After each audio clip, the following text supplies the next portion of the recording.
Before we drift away, don't forget to like the video and subscribe for more calming sleep stories. Sweet dreams await. Part 1, The Arrival Before Dusk. The rain had begun as a whisper, barely a drizzle, just a cool breath brushing the tops of the trees as the traveler stepped through the mossy undergrowth. The forest was old here, the kind that holds its breath when strangers pass through, each branch thick with lichen and shadow, each stone slick with time. Every step taken forward sank softly into damp leaves, and somewhere far off, the call of a crow echoed like a warning, low and stretched thin. He had been walking for most of the day, the sky above a persistent gray veil, unbroken and listless. His coat was already streaked with water, the shoulders darkened and heavy, but he didn't mind. This was the kind of rain that softened everything, the edges of the path, the bite of the cold, even the thoughts that pressed too hard against the inside of his skull. Ahead, the trees opened slightly, revealing a hollow he'd only heard of in stories. Nestled deep in the forest, it was said to be a place where the land once folded inward, creating a natural basin of stone and bramble where the rain pooled and the wind rarely reached. An ideal place for solitude, or escape. He stepped down into the hollow slowly, his boots crunching lightly over a scatter of twigs. The terrain changed as he descended, more rock than root now, and the ferns thickened at the edges like green hands pulling inward. As he passed under the arching limbs of two leaning pines, a sudden gust made their trunks groan, and he paused. For a moment, there was no sound but the falling rain. Then, a branch snapped deeper in the trees behind him. Not loudly, barely a crack, but enough to make him turn. Nothing but green and gray. He exhaled, held it, then exhaled again. A trick of nerves, perhaps. The forest played those kinds of games when it was quiet enough. Shrugging the thought off, he moved further in and found what he'd come for, a small rise of stone, half sheltered by a sloping outcrop, with a dip just deep enough to build a fire. Setting his pack down, he began collecting dry bark from under ledges, then unwrapped a few precious twigs he'd kept dry in waxed cloth. The motion of building the fire grounded him, stone ring, kindling at the heart, slow coaxing flame. Within minutes, a thin plume of smoke curled upward into the mist, and the orange flicker of fire danced against the wet green around him. As the rain softened again to a patter, he sat cross-legged beside the flame, letting the warmth work its way into his bones. From this spot, he could see the ridges of stone curling outward, the trees tilting in like silent witnesses. The fire hissed gently with each drip that landed too close, but it held strong. Night approached slowly in this part of the world. Shadows stretched before they truly arrived, and the forest seemed to hum, just below hearing, as if it were waiting for something. He pulled his coat tighter and stared into the fire. He wasn't sure if he'd sleep tonight. Not because of fear, exactly. But because there was something about the hollow. Something that felt like memory, but not his.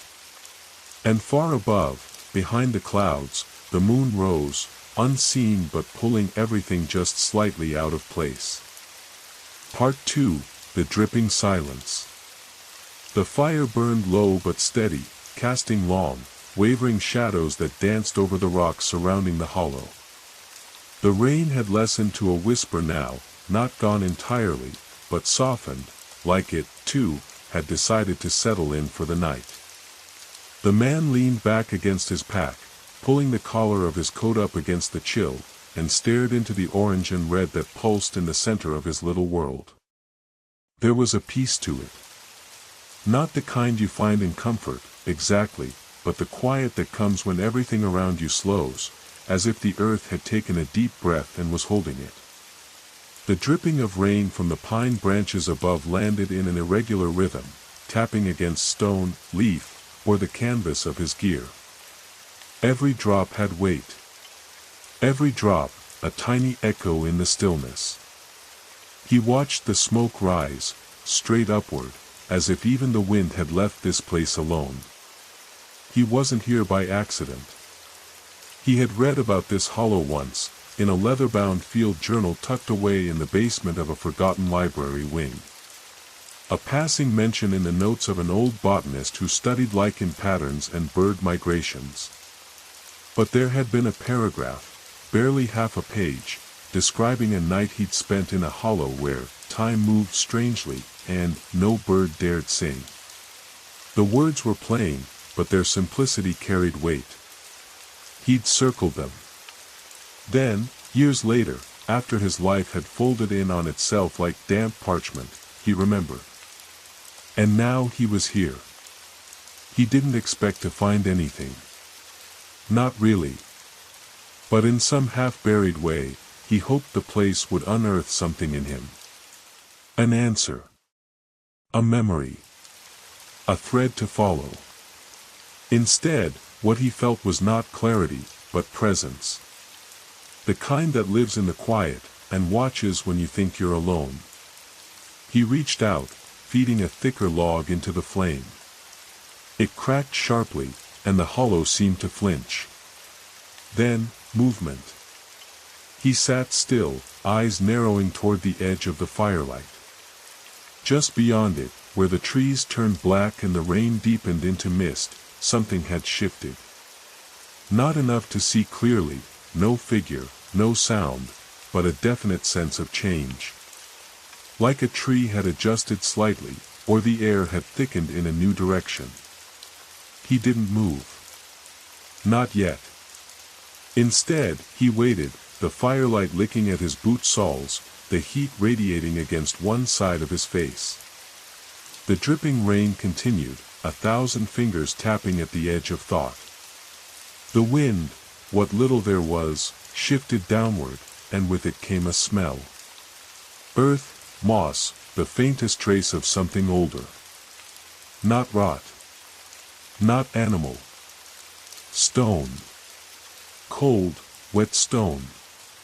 He turned his head slowly and saw it, just for a moment, between the trees.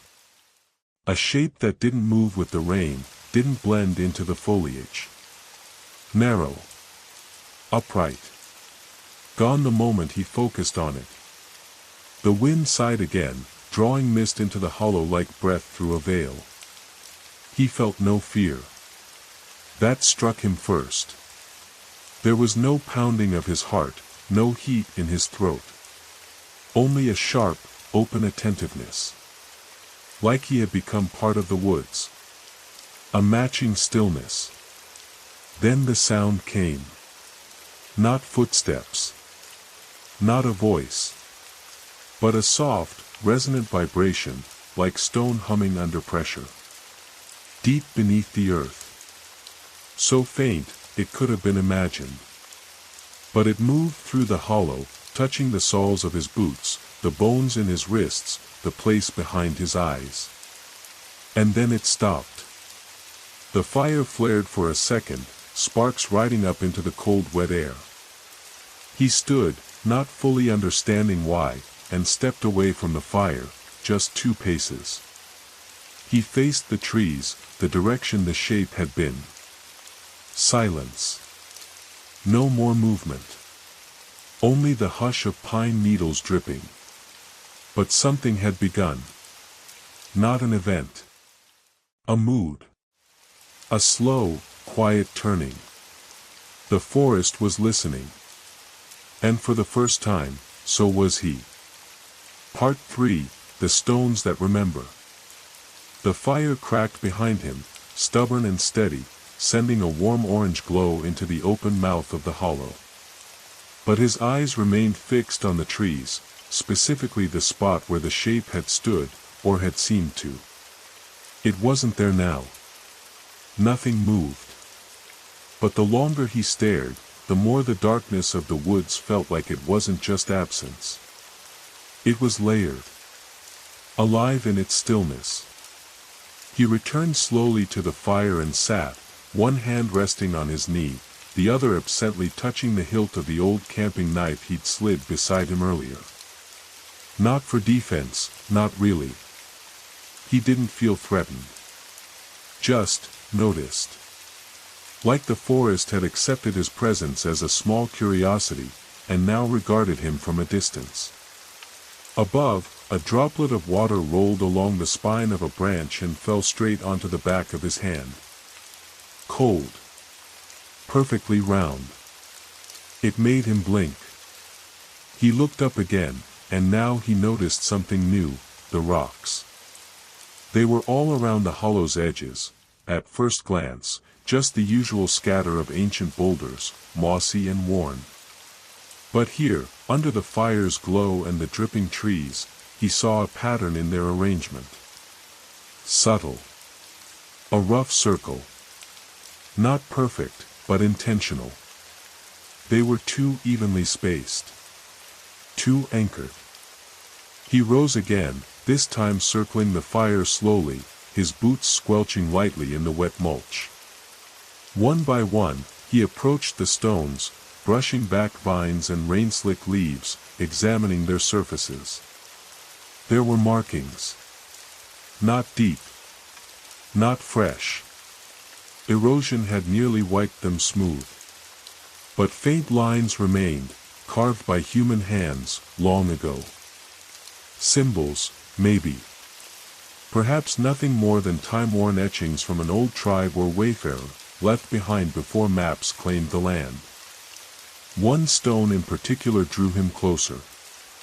It sat lower than the others, cracked down the middle but still rooted in the soil. On its face was the clearest symbol of all, two arcs crossing over one another like an hourglass turned sideways, inside a ring. He knelt before it, running his thumb gently across the shape, feeling the groove in the stone. He didn't recognize it. But something inside him stirred at its form, familiar not by memory, but by intuition.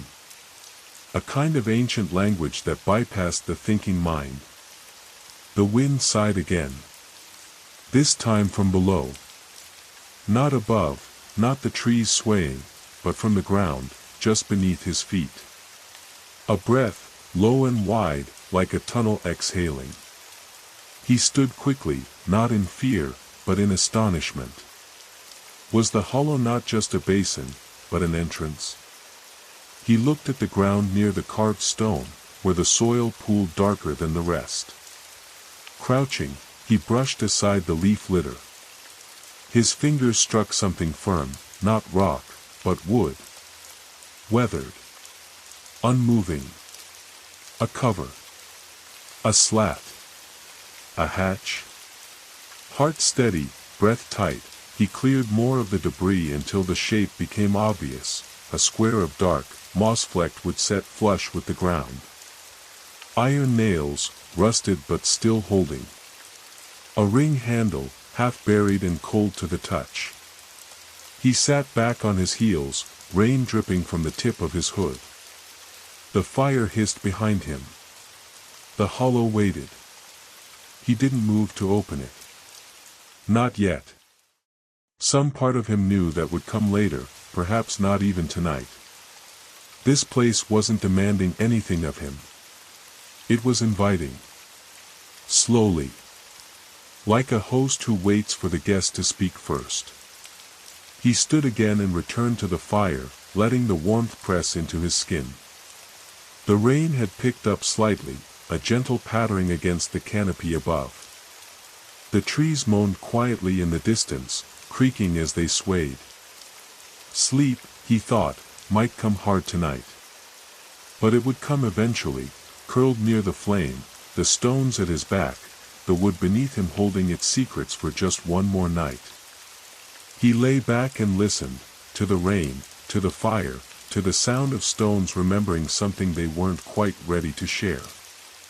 And below it all, deep under the earth. That slow, patient breath.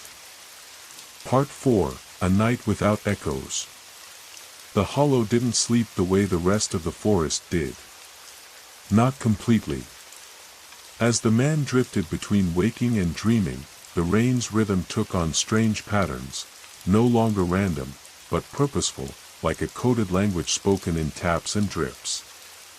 His body remained still, curled slightly near the fire's warm edge, but his thoughts moved, slow and wide like fog curling through the trees.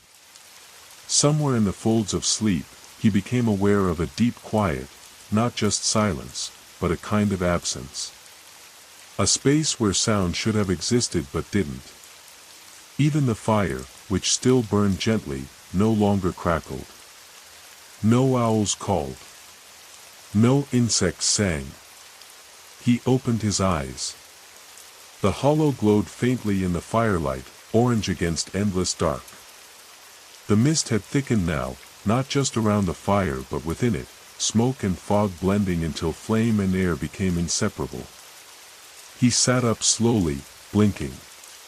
Something was wrong. Not dangerous. Just wrong in the way an open door in a locked house feels when found at midnight. There was no wind, but the trees leaned toward him now, subtly, as though gravity had shifted. He turned his gaze toward the wooden hatch in the earth. It hadn't moved. But now the markings on the stone nearby glowed faintly, like damp moss catching moonlight. The sideways hourglass shimmered with the softest blue hue, and when he rose to his feet, he realized it wasn't glowing so much as reflecting something that wasn't visible to the naked eye. Something from beneath. He moved toward it without thinking, barefoot now.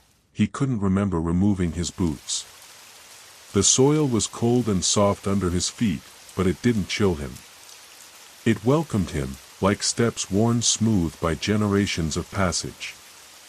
Kneeling by the hatch, he touched the iron ring. It was warm. Just for a moment. A pulse of heat, like holding hands with something alive, something old. Then it faded, and the hatch remained shut. Behind him, the fire let out a long sigh. He turned back. The logs had rearranged themselves. Not drastically. Not enough that someone unfamiliar would notice. But he had built that fire with care. He knew the pattern. Now the largest log, which had burned slowly on one side, had shifted inward, forming a rough triangle of flame that pointed, not up, but toward the woods. Toward the north edge of the hollow. He stood and scanned the tree line. The shape was back. This time, clearer. Tall. Motionless. Its form just distinct enough from the bark and branches to stand out, even in the half-dark. Not human exactly, not animal either. Something in between. Or beyond. It didn't move. Neither did he. And in that strange, suspended moment, a memory surfaced, one he hadn't summoned in years. He was 12, standing in the hall outside his grandfather's study, eavesdropping on a conversation he hadn't understood at the time. His grandfather speaking low, urgently, to a visitor. Words like boundary and marked ground and not the first time. A map spread across the old desk, with a hollow circled in red. This hollow. The figure in the trees remained still. Watching.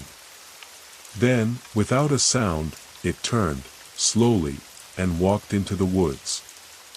Not hurried. Not vanishing. Just, leaving. And as it passed from view, something in the hollow exhaled. A gust of wind pushed through the trees, stirring the pines at last. The mist thinned, and the silence broke. Insects chirped. A branch cracked under the weight of water. The fire flared back to its natural pattern, and the glowing mark on the stone faded. The man stood in place, heart steady but alert. Whatever had come tonight had not come to harm. But it had come with purpose. And whatever waited beneath the hatch was starting to listen back. Part 5, Footsteps that Sink. Dawn never truly broke in the hollow, it leaked in. A thin silver light filtered through the branches, turning the rain to soft glimmers on the moss, but leaving the basin itself half in shadow. The fire had died sometime after the figure vanished into the trees. What remained was a small mound of blackened logs, faintly steaming in the damp morning air. The man rose stiffly from where he'd lain. His shoulders ached, not from strain, but from the weight of dreams. Thick ones. Not nightmares, nothing with teeth or screams, but heavy sequences of places that didn't belong to him. A long corridor made of stone and root. A mirror hanging from the ceiling. A voice speaking through water. All of it vanishing the moment his eyes opened. He walked the edge of the hollow again, slowly this time, letting his boots find the shape of the ground. The trees were closer now. Or maybe it was just his perception. The pines bowed inward, tall silhouettes crowned with mist, their trunks slick with last night's rain. As he passed the marked stones, he ran his hand along one of them again, the moss still cold, the carving still faint. But now, it felt warm beneath his palm, as though the stone had retained some memory of his touch from the night before. He paused near the hatch. It hadn't opened. No scratches, no sign of tampering. But the ring lay flat now. Last night, he'd left it standing upright. He was sure of it. He didn't try to open it. Not yet. Instead, he turned to the north, the direction the figure had walked into. His eyes followed the trees where the shadow had faded, noting how the branches parted, not by force but by presence, like something had passed without disturbing anything, yet left a trail all the same. He packed lightly, leaving most of his gear near the fire pit, taking only his coat, knife, and a small water flask. Then he stepped beyond the circle of stones and into the woods. The light changed instantly. The trees closed around him, tall and quiet, each one spaced just far enough to feel deliberate. The ground underfoot was soft, a bed of needles and damp soil. He walked slowly, listening. Every few steps, a drip would fall from a high branch and vanish into the carpeted floor without a sound. Then, footsteps. Not his. Soft. Behind him. Then to the side. He stopped. The sound stopped too. He waited. Eyes still. Muscles calm. Breath even. Then, there. Another step. A shift of weight. But not crunching. Not stumbling. These steps sank, like someone walking on fabric, or on something that accepted feet without resistance. He turned. Nothing. Just trees. Moss. Fog curling between trunks like smoke with nowhere to go. But then he saw them. Not figures. Footprints. Just ahead, pressed into the soft earth, a single pair, human-shaped but wrong in the proportions. Too long in the arched toes, too narrow. The prints trailed off between two trees and disappeared as if whoever made them had vanished mid-stride. He knelt beside them. They were fresh. Edges clean. The soil slightly risen at the heel, as though it had pushed back up after the step had been taken. It shouldn't do that. He pressed his fingers into the earth beside the footprint. It didn't give. It was solid. Dry beneath the surface. No reason for anything to sink. And yet, the print was there. As if the step hadn't been onto the ground, but through it. He stood again and looked ahead. The trail was gone. No more prints. Just trees. Rain dripping from the branches. But something in the air had changed. A quiet pressure. Not hostile. Not urgent. Just present. He turned and made his way back toward the hollow, faster now. Not in fear, but with purpose. The hatch waited, and he could feel it now, not calling, not demanding, but ready. The time for waiting had passed. The questions had gathered. And under the earth, something had begun to wake. Part 6, Beneath the Wood and Rain. When he returned to the hollow, the mist had lifted just enough to expose the world as more than shape and shadow. The pines loomed quietly overhead, water still dripping from their needles, and the stone circle surrounding the fire pit seemed sharper in contrast, as though daylight had pulled their contours into focus. He walked directly to the hatch without hesitation now. The hesitation had withered sometime between the strange footprints and the silent forest's return to its usual rhythm.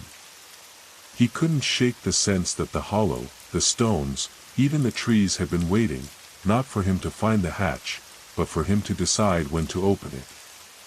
He knelt and took the iron ring again in hand. Still warm. Not from sunlight, there wasn't enough of that to do it. It was a different kind of warmth. Like something just beneath the surface of the wood was alive, waiting. Not breathing, but aware. He pulled. The hatch lifted slowly, protesting with a low groan. The hinges were rusted but intact, and as the cover tilted back, water beaded off its underside and spilled into the darkness below. A hole. No ladder. No immediate steps. Just a vertical shaft of packed earth and stone about 3 feet wide, disappearing into shadow. The air that drifted upward was colder than the forest air, sharper, with a faint metallic tang. Beneath that, the earthy smell of roots and old wood. He lowered a foot in. The edge of the opening held him, and after a few moments of bracing himself against the stone ring, he slid down into the shaft. The descent wasn't far, maybe 8 feet, and the soil was firm enough that his boots found places to grip. When he reached the bottom, he found himself in a narrow corridor, tall enough to stand in, though barely. It wasn't natural. That was clear. The walls were shaped, cut by tools, smoothed by hands or time. Veins of quartz ran through the stone like lightning frozen mid-strike. In the dim light filtering from the hatch above, he could see the passage bend slowly to the right, disappearing into a deeper dark. He took out the small hand-crank flashlight from his coat pocket. Clicked it once. The dim yellow beam flickered to life and spread across the walls in a narrow cone. Symbols. Dozens of them. Etched into the walls on either side, some familiar from the stones above, others completely alien. Lines, spirals, crosses intersecting with crescent shapes, some so faint he had to tilt the light to see them clearly. They weren't written in a language meant to be read. They were meant to be felt. Each one stirred something inside him. Not memories. Not ideas. Sensations. One felt like standing at the edge of a cliff. Another like breathing underwater. One, etched near the floor, gave him the strange feeling of being watched from behind his own eyes. He moved slowly down the corridor. It was dry. Completely dry. No puddles, no dampness, though the earth outside had been saturated with rain. The deeper he went, the warmer the air became, not uncomfortably so, but like stepping into a greenhouse that hadn't seen light in years. After about 30 feet, the passage opened into a small chamber. He stopped at the threshold. The floor was smooth, circular, with a faint depression at its center, almost like a bowl carved into the rock. Around the outer edge were 6 upright stones, each etched with the hourglass shape enclosed in a ring. Each of them was the height of a man, spaced evenly around the circle. But at the very center of the chamber lay something else. A stone slab. Long, narrow. Altar-like. Covered in a kind of black moss that looked dry, but shimmered faintly when the flashlight beam passed over it. He stepped into the room. The moment his foot crossed the threshold, he felt it. A vibration. Not a sound, but a resonance deep in the chest, like being near a bell just before it rings.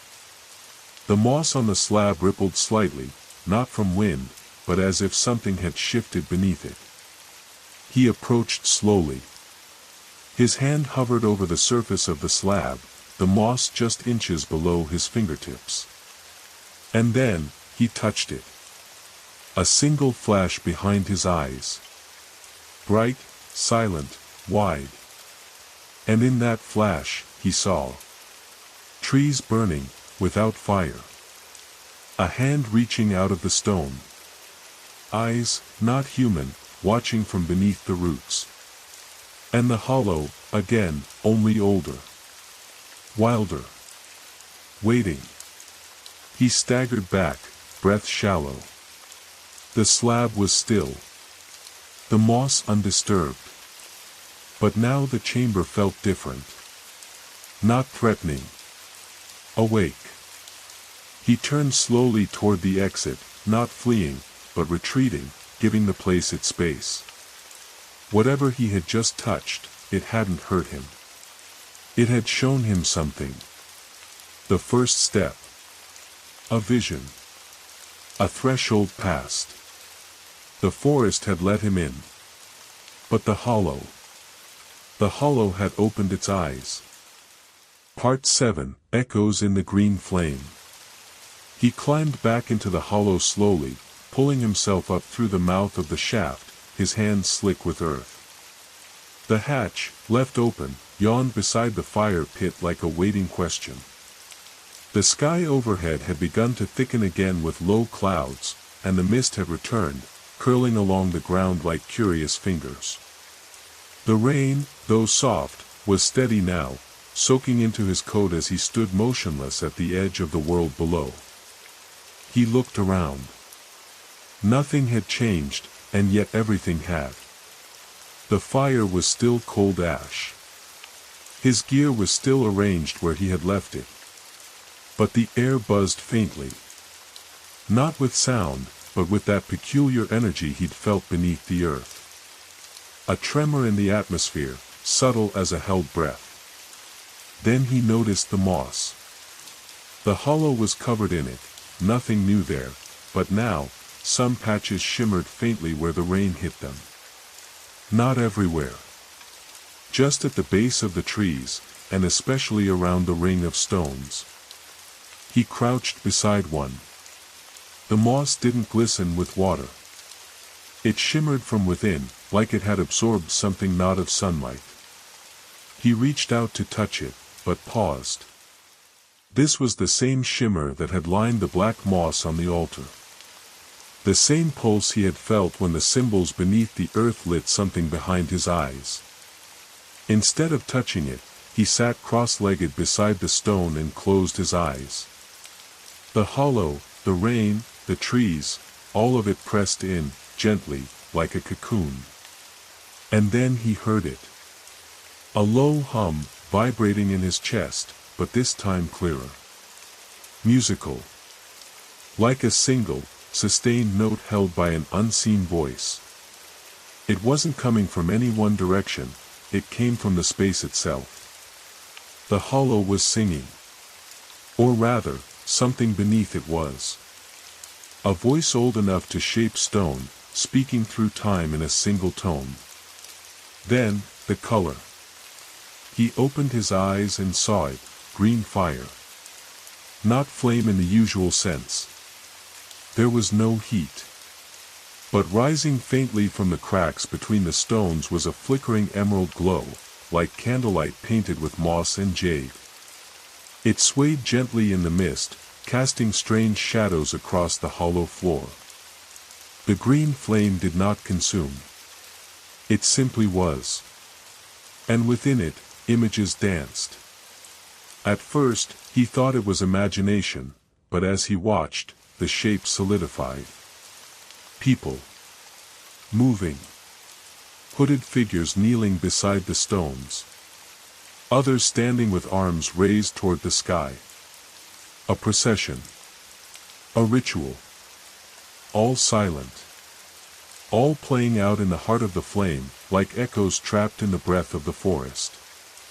He watched as one figure approached the center of the hollow and knelt, placing something, small and wrapped, into the earth. Another covered it with stone. Then the flame flickered, and the vision twisted, the hollow shifted, the trees turned inward like gates, and a new figure emerged from the darkness beyond. Tall. Not cloaked. The same shape he had seen before. It stood at the edge of the circle, watching. Even in the vision, it was still. Silent. Then the flame dimmed, and the mist returned. The images faded like footprints in falling snow. The man sat in silence. He didn't feel fear. He felt confirmation. This place was more than memory. More than myth. It was an intersection, a place where time bent, where past touched present and where silence became speech. The stones weren't just markers. They were keys. And the green fire, the visions, it had shown him something important, the figures. The ritual. The buried object. He stood and walked to the center of the hollow again, to where the earth was softest. There, beneath the pine needles, he began to dig. Not wildly. Carefully. With hands steady and heart alert. After several inches of damp soil and blackened roots, his fingers struck something hard. Wood. He cleared more. It was a box, small, rectangular, bound in iron and stained dark with age. He pulled it free and held it in both hands. It weighed more than it should have. Not just in mass, but in presence. There was no lock. Only a seal. A sigil matching the stone, the twin arcs and the ring. He didn't open it. Not yet.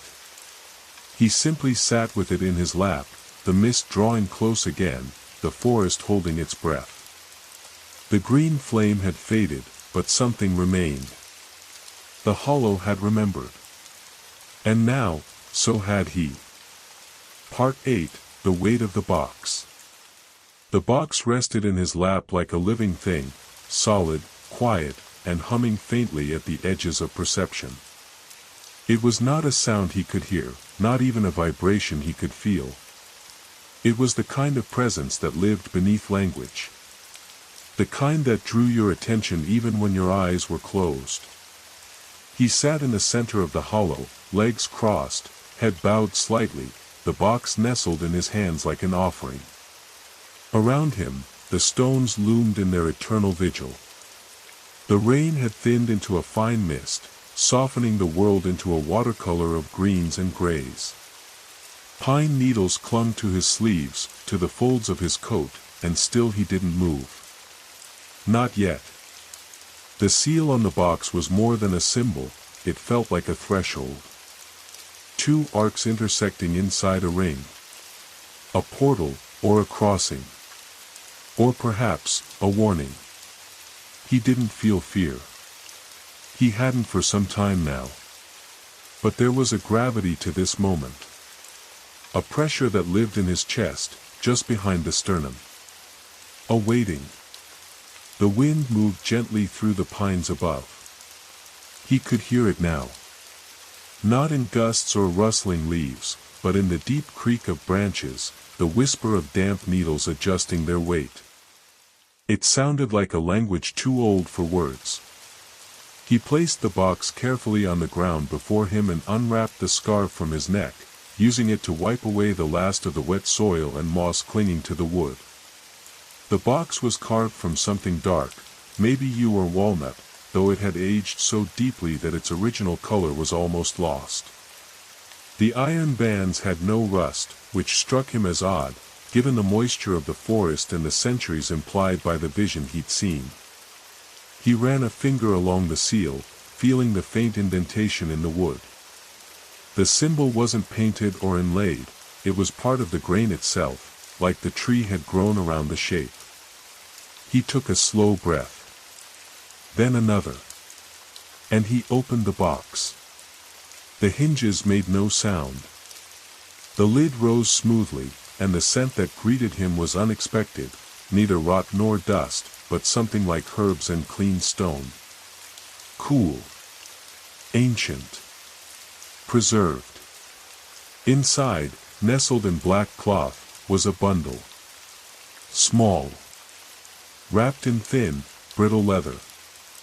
Bound with a single length of red thread. He reached in. The moment his fingers touched it, something in the forest shifted. Not loudly. Not dramatically. But every bird that had begun to sing that morning fell quiet. The drip of rain paused. Even the wind seemed to stop, as though the trees themselves had turned their attention inward. He lifted the bundle out and placed it in his hands. The leather was dry, cracking at the corners, but the thread held. He could see faint ink through the layers, shapes, symbols, perhaps even writing. He paused, listening again. The forest was still. Not silent, just held. Like breath at the edge of an answer. He began to unwind the thread. It came loose in one pull, soft as silk. The leather opened with a sigh, and within it lay pages. Folded parchment, old but intact. Each inscribed with symbols and lines. Not random. Not decorative. Diagrams. Instructions. And on the final sheet, at the center, a sketch of the hollow. But not as it was now.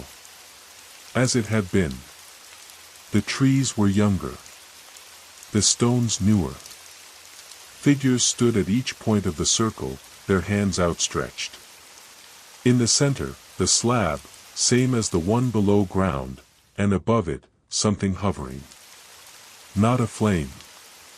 Not a shape. A shadow with form. And at the bottom of the drawing, a single line of text in a language he didn't recognize, yet somehow understood. To remember is to return. To open is to become. He stared at it for a long time. The forest had given him this. Or perhaps it had waited to reveal it. He folded the pages carefully and placed them back into the box. He closed it gently, as one might close a sleeping child's door, and looked toward the trees beyond the hollow's edge. There was no question now. This was not a place to pass through. It was a threshold. A hinge in the world. And he was no longer standing outside it. He was inside the story now. Part 9, The Circle and the Mark. He sat there long after the box was closed, the mist rising around his shoulders and arms like a shawl woven from breath. The phrase lingered in his mind, not as a riddle, but as a truth waiting patiently to be lived. To remember is to return. To open is to become. He repeated it aloud, barely more than a whisper, and as the words slipped into the hollow, the forest responded. A distant creak of a tree. A sigh in the canopy. Then silence again. Listening. The papers had shown a ritual. A gathering. 6 figures in a circle around the central slab, their arms raised not in worship, but in alignment. A sharing. The drawing was not religious. It was mechanical. The symbols, like gears. He stood slowly, the box cradled under one arm, and turned his gaze to the 6 stones surrounding the fire pit. One by one, he approached them, inspecting their bases. It didn't take long to find what he suspected, faint carvings on each stone's inward-facing surface. Unique symbols, none repeated, weathered, but still visible in the damp morning light. He knelt before the nearest one. This symbol was a spiral, curling inward instead of out. It was carved with care, and near it, a shallow depression in the earth, like something had once rested there. He looked to the others. Each stone had its own sign, and each one sat before a slight dip in the forest floor. He walked the circle once more.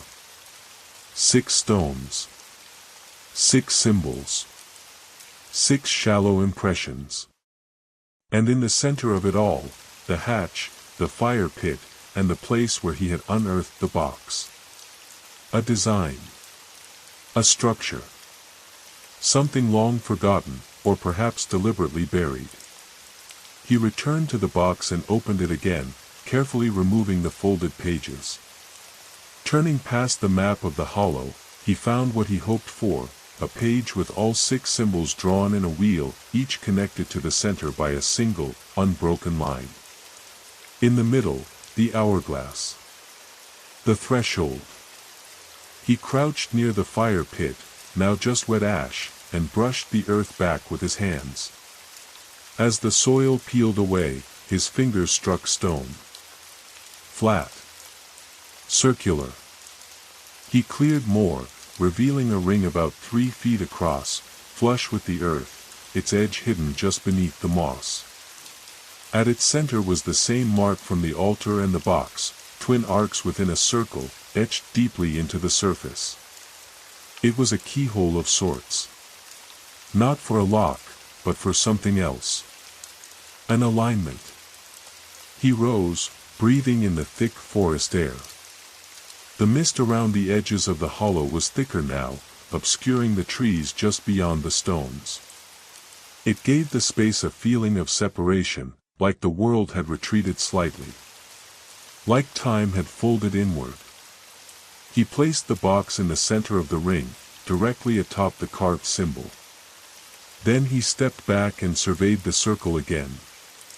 He knew what needed to be done. He didn't understand the language, not yet. But he knew the rhythm of it.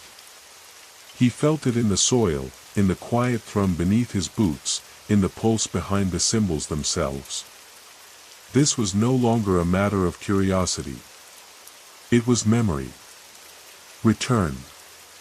He took a stick from the edge of the fire and began to trace the 6 symbols into the earth around the circle, recreating them with careful strokes, as the figures in the vision had once done, marking the ground at the base of each standing stone. As he carved, he felt the forest responding. Not loudly. Not with spectacle. But with presence. A hush settled in, heavier than silence. A holding of breath that belonged to more than just the woods. He finished the last symbol and stepped back into the center of the ring. The box at his feet. The hourglass beneath him. The stones watching in stillness. And all around, the forest waited. Part 10, The Breath of the Hollow. The air had changed again. He could feel it in his chest first, a gentle compression, as though the hollow had wrapped itself tighter around him. The mist no longer drifted aimlessly, it circled slowly, curling in looping spirals above the 6 stones, each one barely rising above waist height. The pines beyond them faded further into a veil of gray. Nothing moved beyond the ring now. The forest had drawn its boundary, and the space inside was no longer entirely part of the world above. He stood in the center, feet braced on the carved ring of stone, the box resting silently at its heart. He could feel the symbols in the soil behind him, his careful recreations traced into the wet dirt with charcoal and ash. They hadn't changed. Not physically. But when he looked at them now, they seemed deeper, more distinct.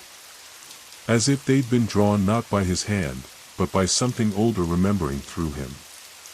He took a breath. The sound was loud in the silence. Then, without knowing why, he raised his arms. It wasn't a gesture he decided on. It simply rose out of him, as instinctive as stretching toward warmth after a long walk in cold wind. Fingers spread, palms open, chest lifted slightly. Nothing happened at first. Then, the stones began to hum. Not with sound. Not with vibration. But with attention. His ears rang faintly, the way they did in high altitudes. Pressure building. The kind of quiet that swells just before a distant thunderclap. The box at his feet grew heavier. Not physically, he didn't touch it, but in presence. Its edges became sharper. Its form more solid in the mist. And then, a sound. Not a voice. A breath. Drawn in. Deep. Slow. Beneath the earth. The ground shifted, subtly, just enough to notice. Not an earthquake. Not motion. But tension releasing. The kind that precedes awakening. The kind that loosens the bindings around memory. His body tingled, a chill moving from his fingertips to his spine. Above him, the mist thinned just enough to reveal the tops of the trees. The clouds were darker there. Not storm dark, but deep. Watching. And then he heard it again, the breath. This time released. A long, low exhale that stirred the moss at his feet. That moved the fire's ashes in a spiral pattern outward. That sent a thin stream of smoke curling from the center of the box, even though nothing burned inside. He knelt. The box had changed. Its edges were glowing softly, pale green, like the flame he had seen in the vision.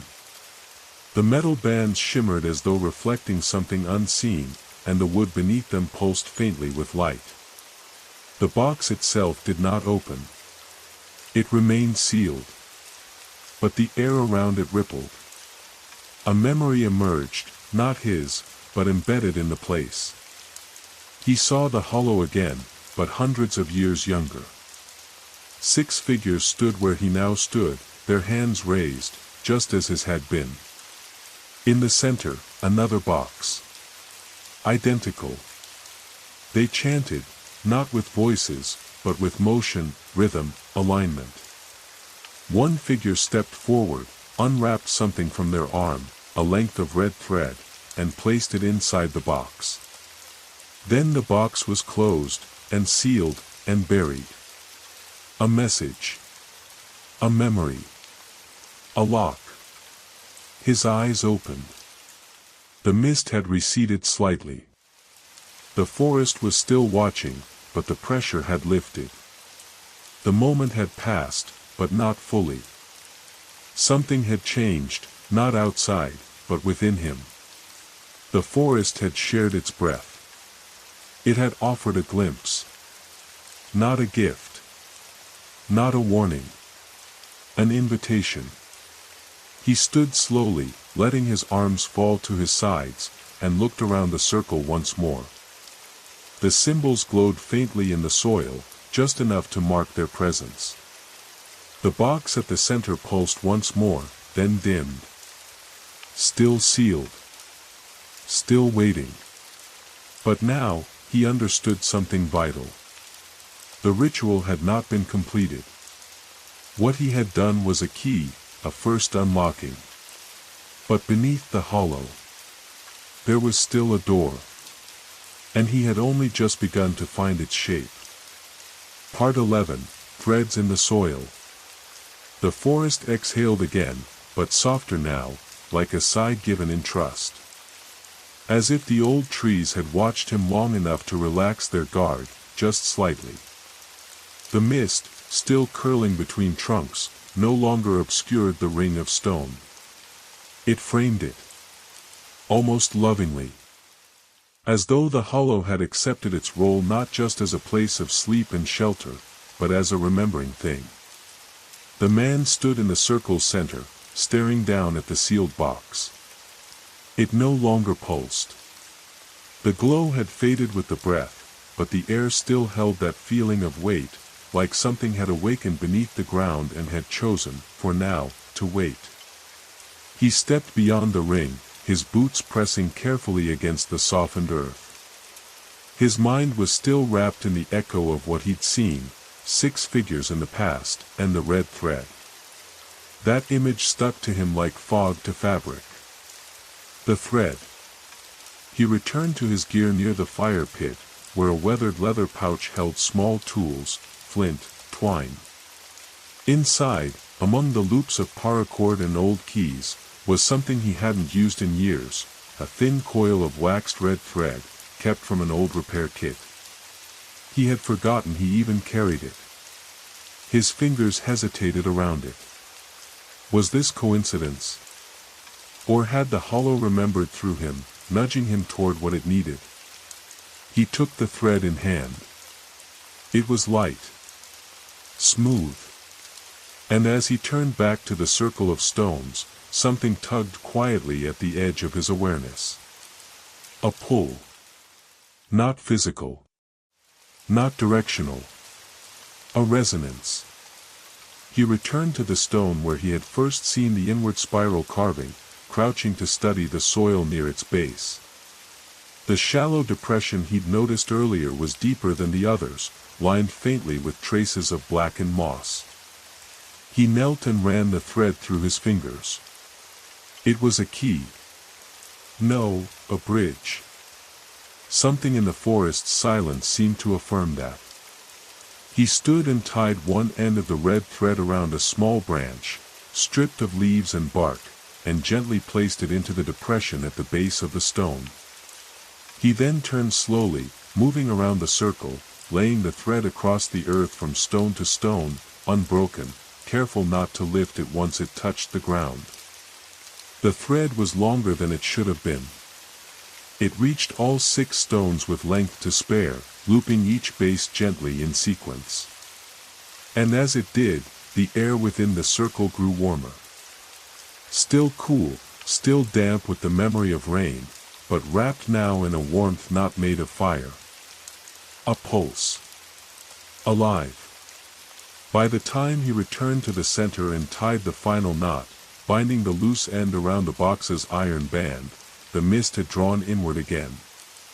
Not in threat. In focus.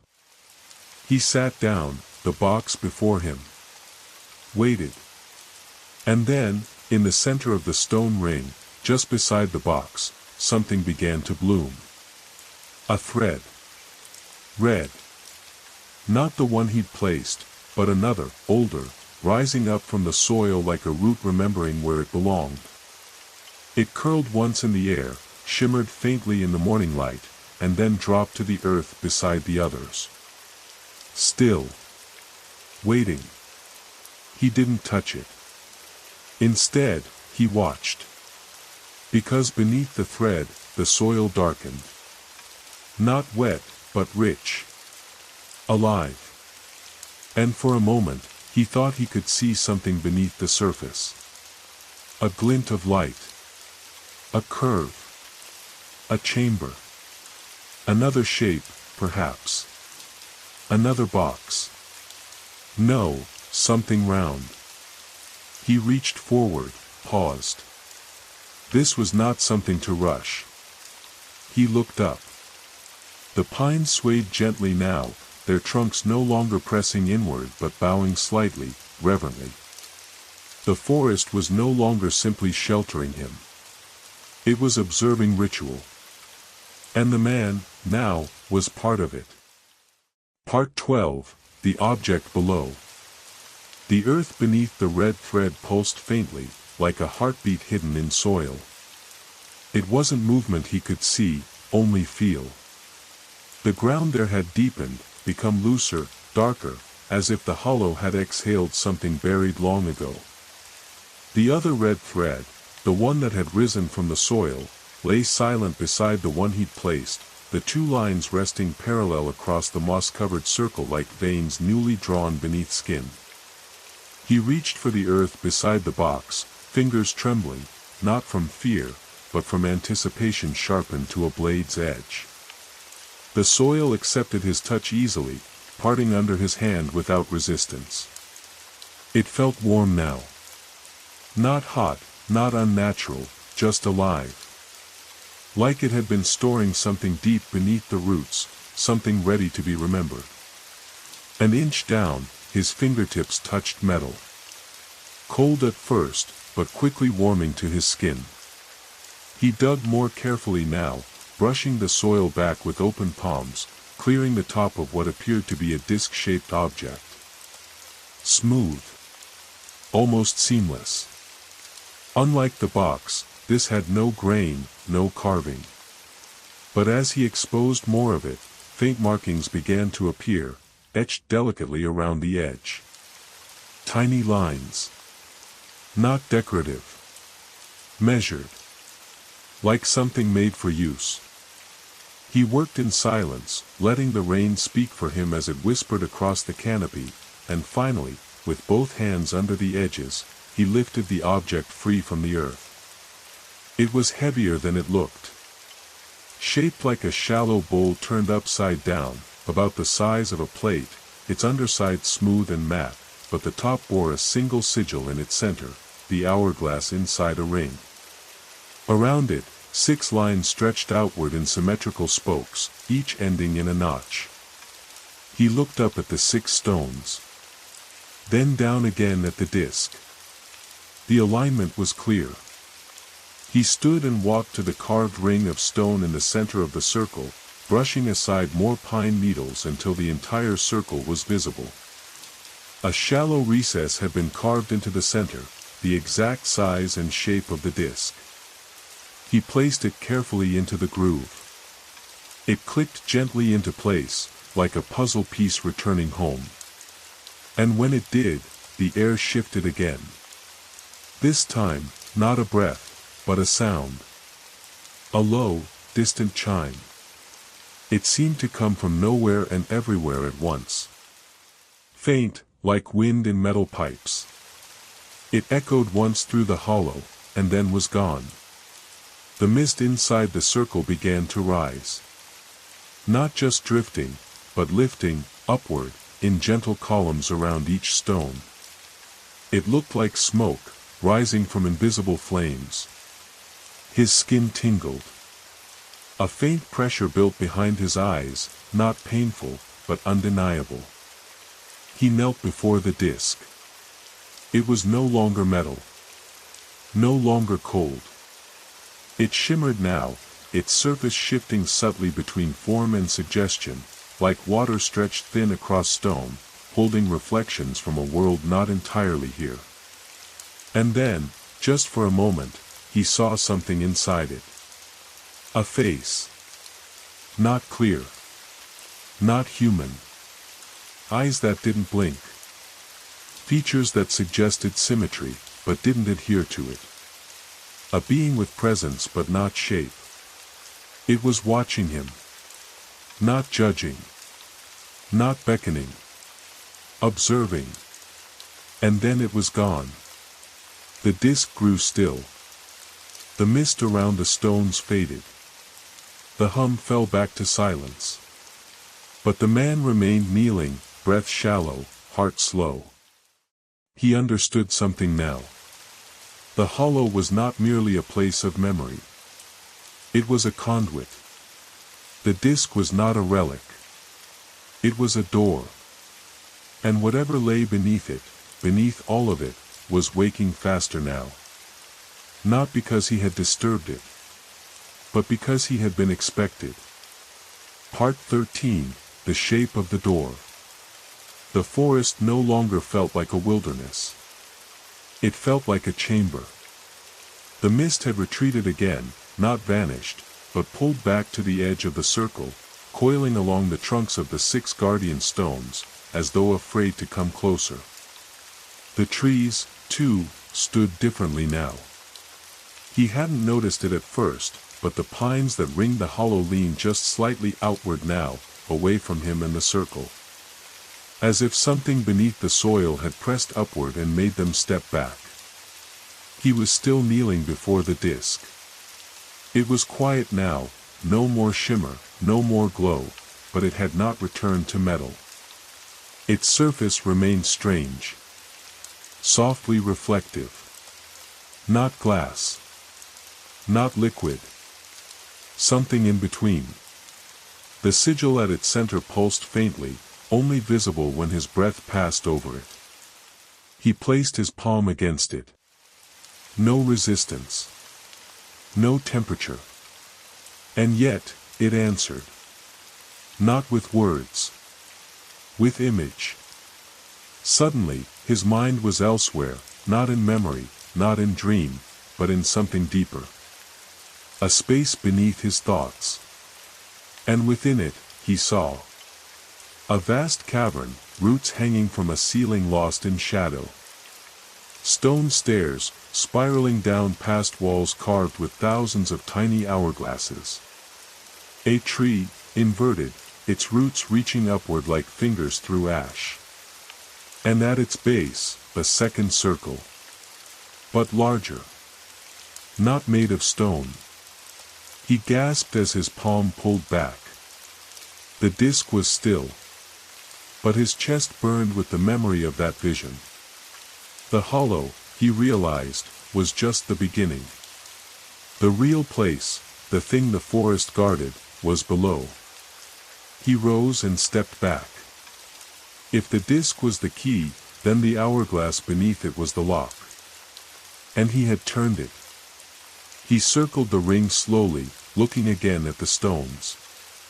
Each one remained where it had always been, their markings unchanging.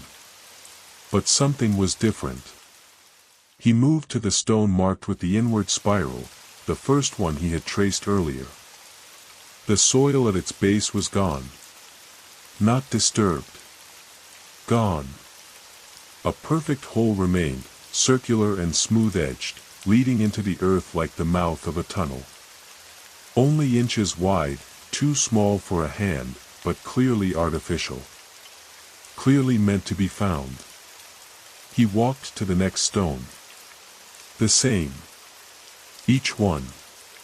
All 6. 6 tunnels. Aligned with the 6 spokes on the disc. Empty. Waiting. He returned to the box. Still sealed. Still quiet. But now, he knew. It was time to open it, not the lid. The meaning. The message.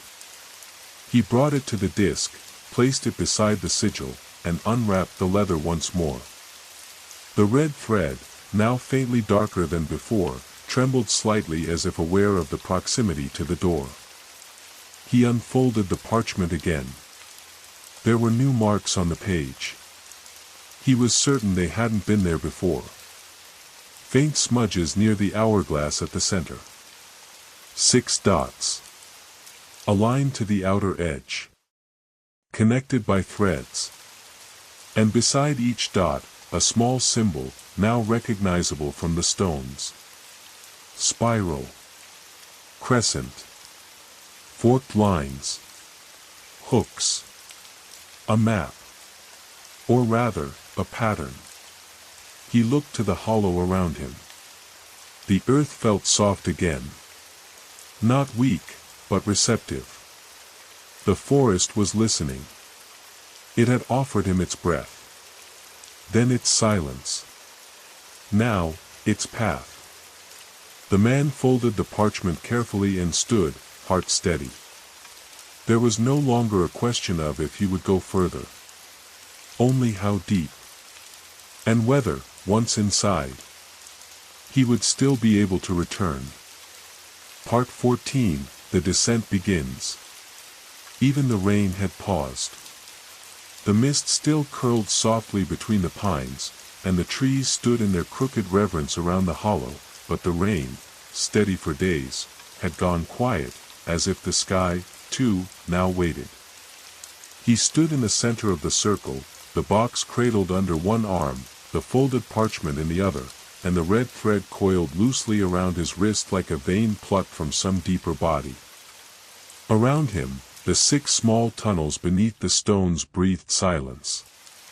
There was a ritual to follow. That much was clear.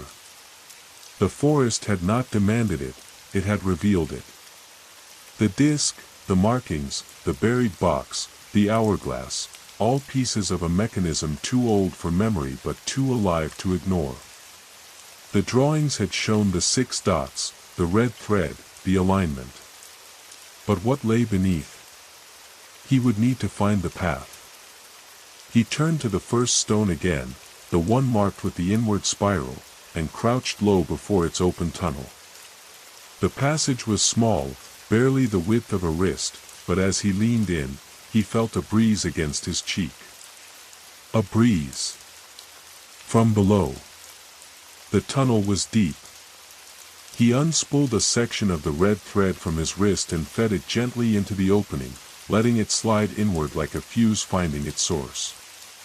The thread was pulled softly, as though something deep inside had accepted it, not grabbing, not pulling. Just receiving.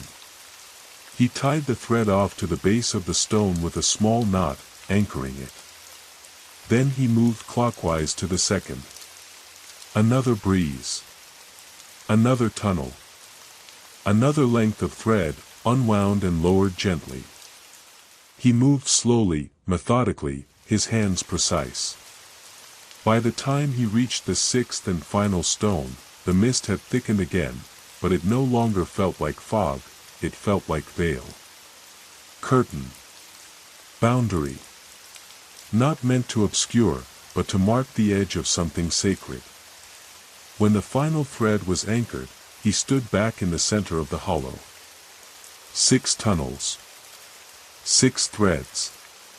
Each one leading down. The disc before him hummed once more, not with light, but with resonance. A tone he didn't hear with his ears, but with his teeth. The kind of low frequency that made bones remember. He placed the box beside it again. Then, gently, he stepped off the carved stone ring and walked to the fire pit. He would need a torch. The flashlight wouldn't follow where he was going, not if what he suspected was true. It had worked in the corridor. But not in the vision. Not in the chamber of the inverted tree. He pulled a piece of dried pine branch from the pile, one of the few things untouched by rain, and wrapped a scrap of cloth from his bag around its tip. A touch of oil. A strike of flint. Flame bloomed, orange and uncertain. But it held. As he turned back toward the circle, the flame caught something in the mist, a reflection, just beyond the 6th stone. He froze. A figure. Only for a moment. Tall. Watching. Just past the boundary of the hollow, where the trees thickened and the world slipped back into distance. It didn't move. It didn't speak. Then the mist swallowed it. He didn't follow. He couldn't afford to. Not yet. He returned to the center. To the disc. To the ring. The threads. The hush. And the soft breath of something waiting below. He knelt one last time. Placed his palm upon the disc. And it opened. Not with sound. Not with dust or violence. It simply parted. Like stone made liquid.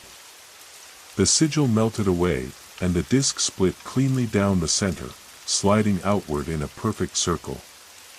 Beneath it, darkness. A tunnel, wide enough to stand. Descending. He held the torch above it. The flame flickered, but held. Then he stepped into the passage and began the descent. The earth closed gently behind him, and the forest above went still. The hollow had opened its mouth. And swallowed him whole. Part 15, The Stare of Root and Stone. The air shifted the moment he crossed the threshold. It was subtle at first, like passing from one room to another, but deeper than temperature or smell. It was density. Pressure. The feeling of space changing around you in a way your skin remembered before your mind could. The tunnel sloped gently downward, the walls packed tight with earth and lined occasionally with stone ribs, as though the earth itself had grown a skeleton to protect what lay below. His torch sputtered once, startled by the new air, but the flame caught again, casting amber light in uneven ripples across the walls. He descended slowly, hand grazing the side of the tunnel as he moved, and though the ground was dry, the air was not. It was damp with memory. The kind of damp that seeps into wood over centuries. The kind that remembers voices long gone. The deeper he went, the quieter the world became. Not silence. Something more refined. A hush made of intention. A quiet that watched. And then, the tunnel opened. Not sharply, there was no threshold, no door. It simply widened as if the earth had drawn a long breath and loosened its ribs. The floor beneath his boots flattened into a wide stone ledge, and he found himself standing at the top of a massive, spiraling stairwell carved directly into the bedrock. He stopped. Stared. The stairs coiled downward around a central shaft of darkness. There were no handrails. No ropes. Just smooth, worn steps that turned and turned until they vanished into the gloom. The torchlight revealed only the first few dozen feet, but below that, only black. Above him, the tunnel he had entered through was already gone. Not collapsed, simply vanished behind the mist and the curve of the walls. The forest had given him this path. And now, he was on it. He took a breath, adjusted the box under his arm, and began to descend. Each step felt deliberate. The stair was wider than expected, nearly 6 feet across, and the walls around him bore no markings. No carvings. No moss. Just smooth, patient stone. But every few turns, a root broke through. They hung like veins from the ceiling, thick and twisted, some draped across the stair like tendrils reaching down. They were old, but not dead, each one damp to the touch, pulsing faintly with warmth. He passed under them in silence. Further down, the temperature dropped. But not sharply, not like a cave.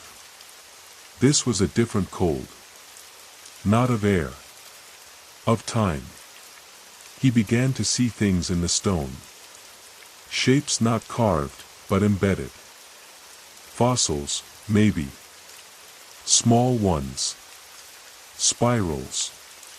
Shells. But others, not so easily named. One looked like a jawbone. Another like an eye, still wet. He didn't look too long. The torchlight began to behave strangely. It no longer illuminated evenly.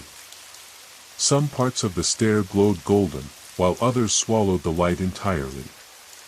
He passed through a patch where shadows clung to him like static, refusing to lift from his skin for several steps. He gripped the torch tighter. Then, as he rounded the 15th coil, he saw light. Not his. Not fire. A faint green glow. It came from below, soft at first, then brighter as he approached. The kind of glow that has no source. Like moonlight made of moss. He stepped onto the final stair and found himself at the edge of a vast chamber. And he froze. The space was immense, easily the size of a cathedral, and at its center, suspended in silence, was the tree. Inverted. Its roots stretched upward into the stone ceiling, splitting into thousands of tendrils that seemed to hold the chamber itself in place. Its trunk was thick, twisted, smooth like petrified flesh. And its branches. Its branches grew downward, like bones curved into 100 spines, curling toward the floor where they cradled a second stone circle. Larger than the one above. This one pulsed with green flame. Not fire. Not heat. Light. Like breath. The symbols carved into the stones flickered in rhythm, 6 again, each mirrored from above, but altered. As if the above was a memory, and this was the origin. He stepped forward. The box under his arm grew warm. And from the base of the inverted tree, a figure stepped forward. Not from shadow. From the trunk itself. It had no face. But it knew him. And it was waiting. Part 16, The One Who Waits. It did not walk. It unfolded. The figure that emerged from the base of the tree was not cloaked or robed, but covered in something organic, like bark that had learned to move. Its limbs were too long, slightly bowed at the joints, as if shaped by gravity deeper than the one above. Its surface was not skin, but a lattice of dark wood and pale lichen, woven together like armor grown rather than made. Where its face should have been, there was only a smooth curve, no eyes, no mouth. Yet still, he knew, it was watching. Not through sight. Through knowing. The figure stood still at the far edge of the circle, just beyond the flickering green flame that swirled around the larger stones in gentle, pulsing waves. The flame didn't rise, it moved sideways, as if drawn toward something. Toward the figure. Toward the man. He took a step forward. The torch in his hand flickered once, then extinguished completely. Darkness fell, but it was not total. The green light of the circle illuminated everything now. It needed no fire. It needed no fuel. It simply existed, glowing from the cracks in the stone, the symbols etched into the floor, the very air itself. Every inch of the chamber hummed with the same rhythm he'd first felt in the hollow above. A breath beneath the world. The figure raised one long arm, slowly, reverently, and pointed toward the center of the circle. He understood immediately. This was not an invitation. It was a continuation. The ritual had begun long before he'd arrived. His descent had not awakened it. It had only fulfilled its rhythm. He stepped forward, passing through the green flame as it curved gently away from his body, making space for him as if it recognized something in him, his breath, his blood, his memory. He stepped into the center. There, beneath the canopy of the inverted tree, he saw the slab, larger than the one buried in the first chamber. Covered in the hourglass symbol, repeated dozens of times in spiraling patterns. The box under his arm grew heavier. He placed it down. Immediately, the light changed. Not brighter, deeper. The flame receded from the stones and sank into the slab, illuminating every carving, every crevice, until the stone looked like molten emerald. And then, the figure spoke. Not with sound. With memory. Suddenly, he was elsewhere. Standing in the hollow, but not as it was now. As it had been. The sky above was unfamiliar. No clouds. Only stars, dozens more than he had ever seen. The stones around the ring were taller, newer. The trees younger. And around the circle, people. Hooded. Silent. Not frightened. In awe. One of them stepped forward. Held a box. The same box. They opened it. And from within, drew the red thread. They tied it around their wrist. They raised their hand to the sky. And something answered. A shadow passed overhead, not a bird. Not a shape. A presence. The stars blinked as though something vast had shifted behind them. And the vision broke. He was back in the chamber, hand resting on the sealed box. The figure had not moved. But something had changed. The branches of the tree above him were lowering, slowly curling down like fingers, reaching for the circle, the slab, the box. One branch stopped just above his head. From its tip, a drop of liquid formed, green, gold, and black. It hovered for a moment. Then fell. It struck the box. And the seal broke. The lid opened with no sound. Only weight, as if time itself sighed. Inside, the same folded parchment. The red thread. And something else. A stone. Small. Black. Perfectly smooth. Carved with a spiral on one side, and the hourglass on the other. He picked it up. The figure across the circle lowered its arm. And slowly began to sink, back into the tree.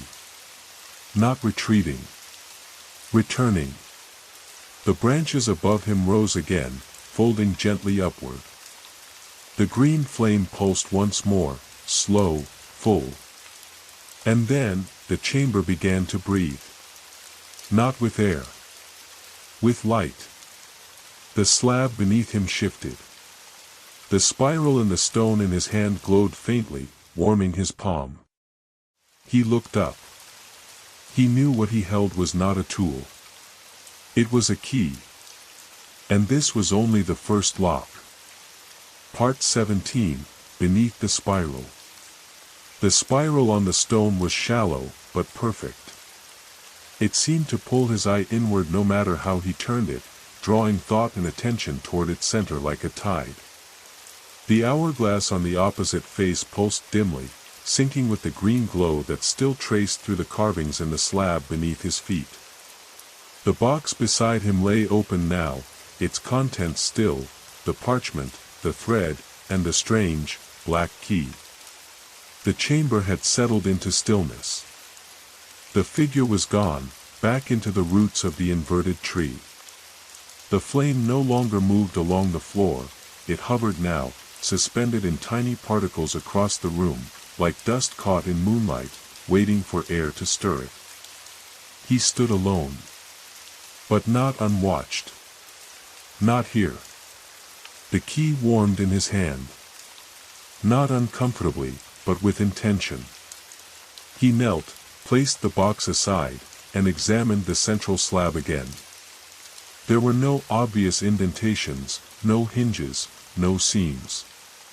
Just dozens of symbols, hourglasses, lines, spirals, all overlapping in spirals and clusters across the stone. But in the center, he found something. A small, shallow hole. Barely the width of a thumb. The same shape as the stone he now held. He held his breath and placed the key into the socket. A click. No louder than a pine cone falling. Then, the entire slab shifted downward, an inch, maybe two, just enough to suggest it wasn't stone at all, but a lid. And the spiral lit up beneath his feet. The carvings flared with green light, brighter than ever before. A hum built in the floor, low and sustained. The dust in the air began to move again, circling the chamber like starlings drawn into orbit. He stepped back as the slab rotated once, slow, steady, and began to descend. It revealed a shaft. Round. Narrow. And far deeper than he'd expected. Steps lined the inner wall, small and steep, leading downward into black.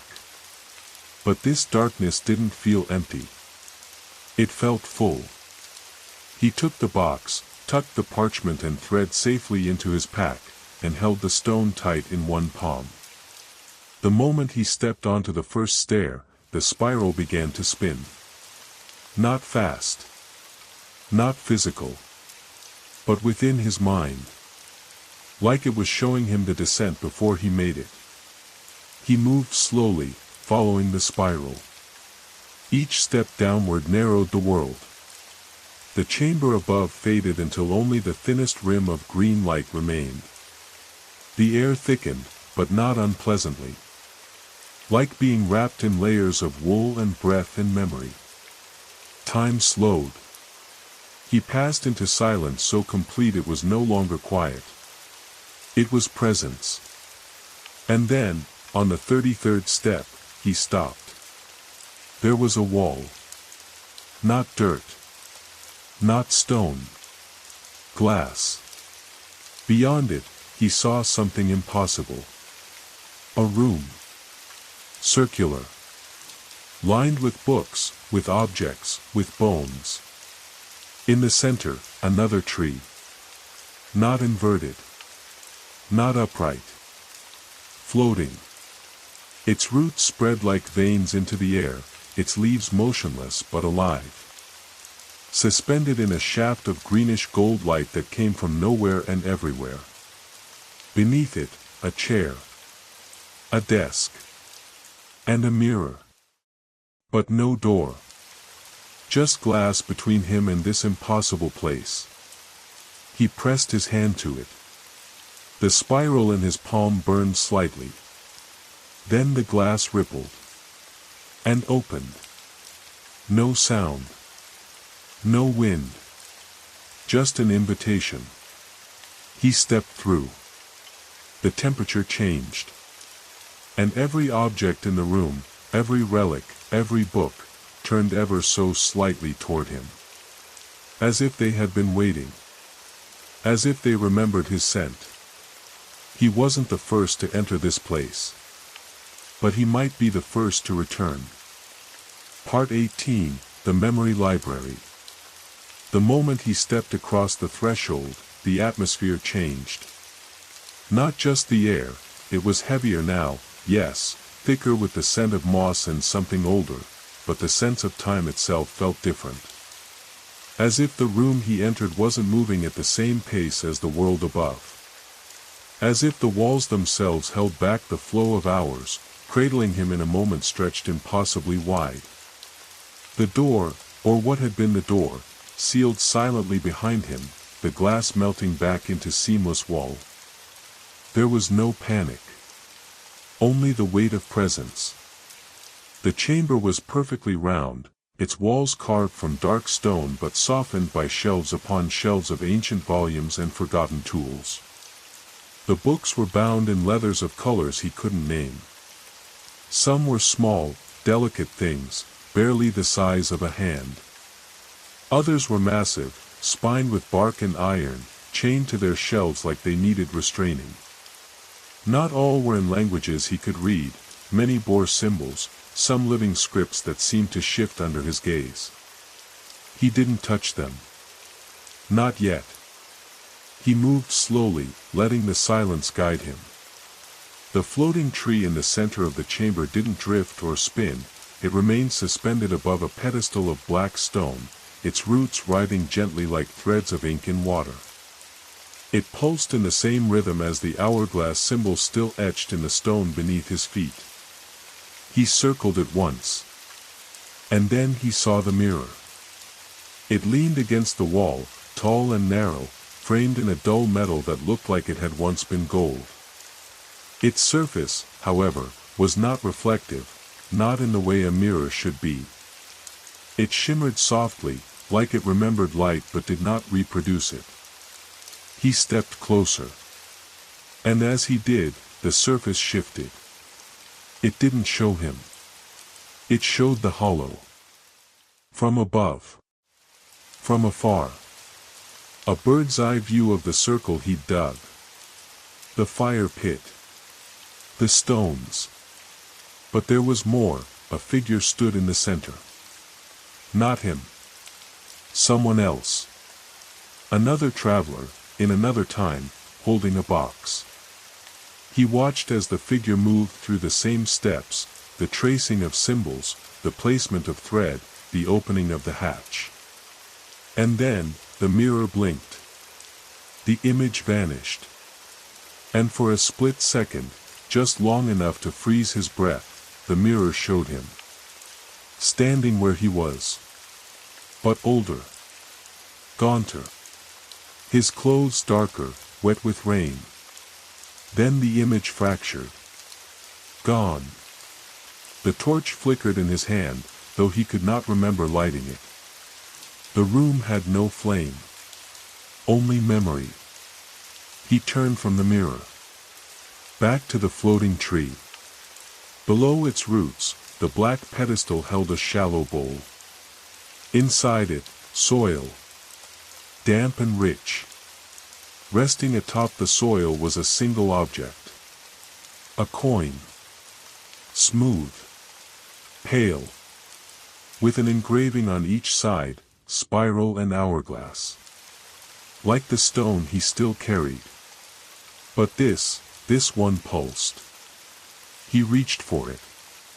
His fingers brushed the surface. And the room responded. Every book shook gently on its shelf. Every object, a quill, a bone charm, a pendant shaped like an open eye, turned ever so slightly in his direction. The tree's leaves rustled once, though there was no wind. And then, in the air just above the coin, a word formed. Not written. Not spoken. Impressed, like light pressed into memory. Exchange. He understood. This was not a place to take. It was a place to offer. He withdrew the spiral stone from his pocket, the one given by the figure at the tree, and placed it gently into the bowl in the pedestal. The moment he did, the coin lifted, just an inch. He took it. And as he did, knowledge whispered through him. Not words. Images. A great gate in a mountain's heart. A staircase submerged in black water. A name, long buried, that pulsed behind his ribs like a second heartbeat. A word not to be spoken, but remembered. He gasped. The room quieted. The coin in his hand was warm. The bowl in the pedestal was empty.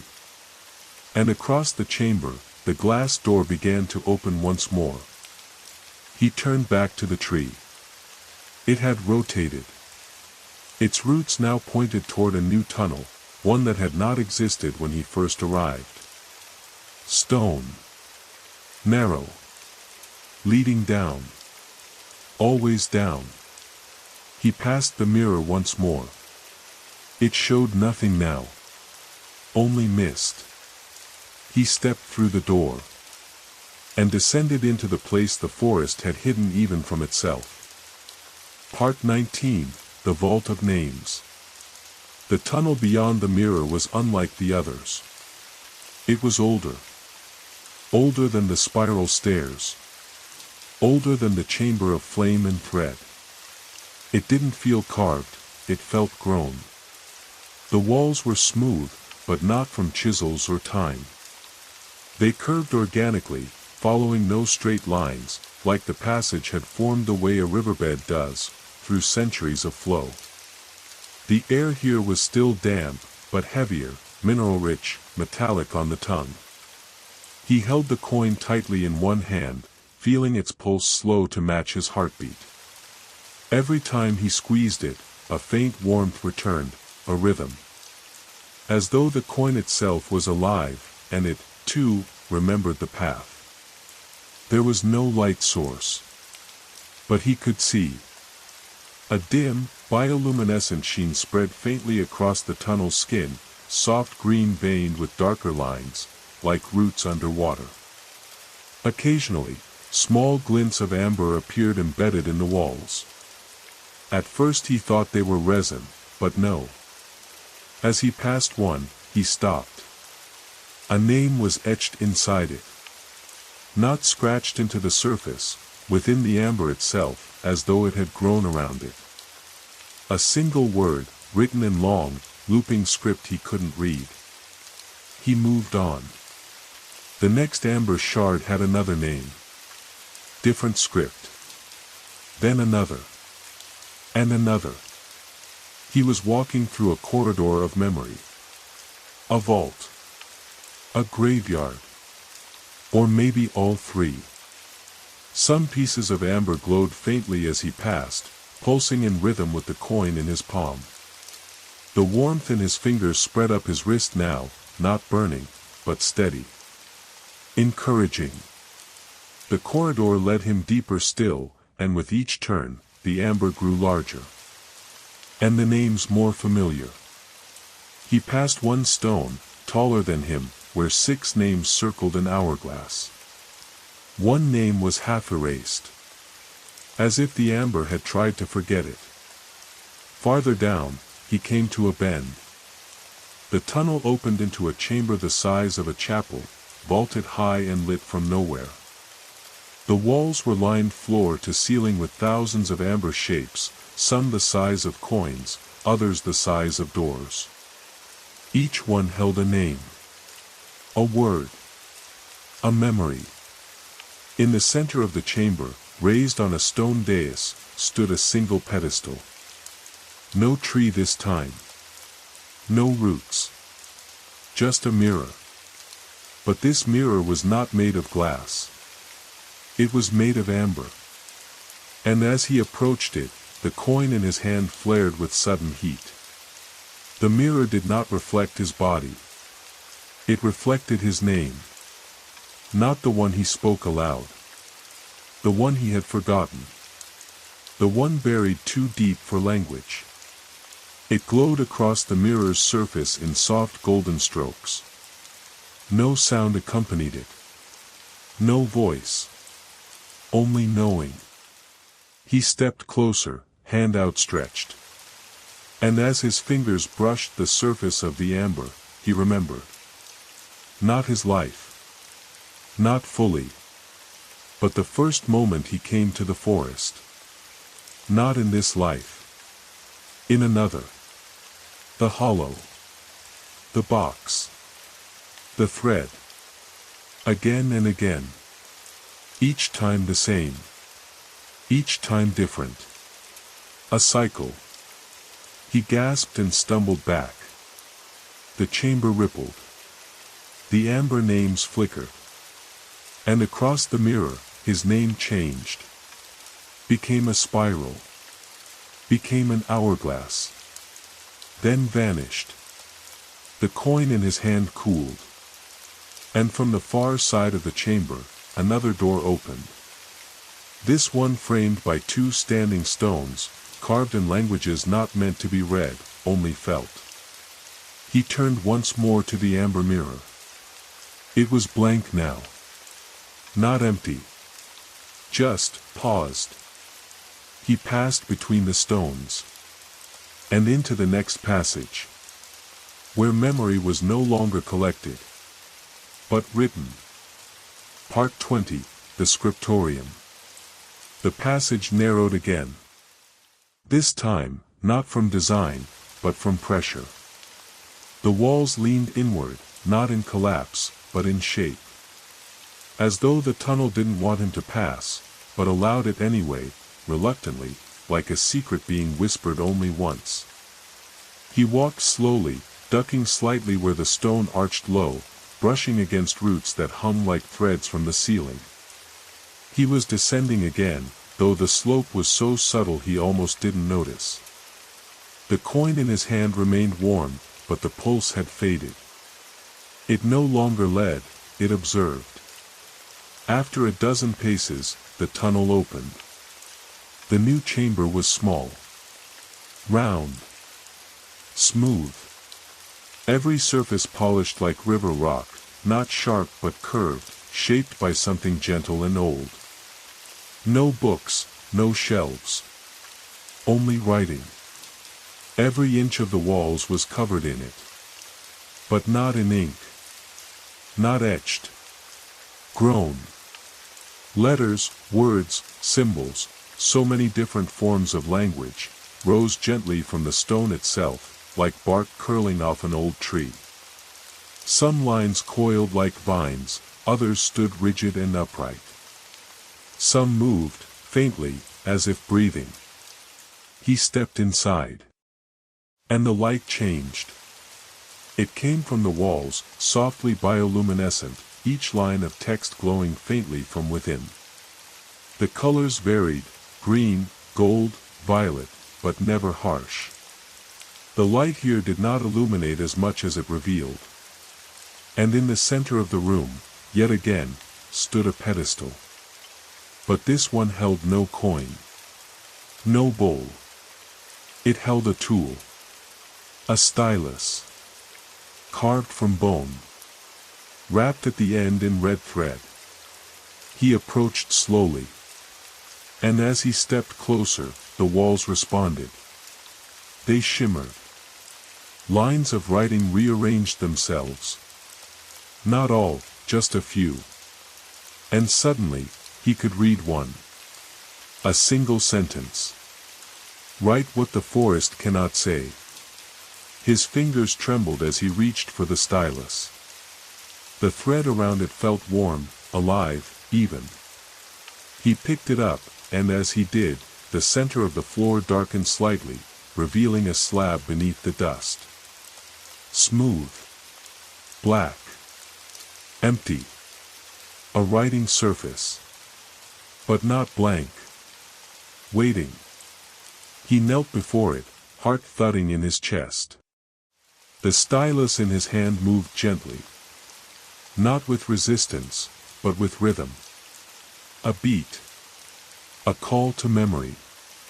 And without knowing why or how, he began to write. Not in words he knew. Not in a language he recognized. But his hand moved with certainty, drawing symbols that grew from the stylus like roots unfurling beneath water. Spirals. Hooks. Hourglasses. Moments. His hand did not ache. Time did not pass.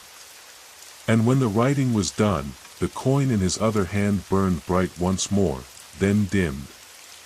He looked down at the slab. The writing glowed for a moment. Then sank. Not faded.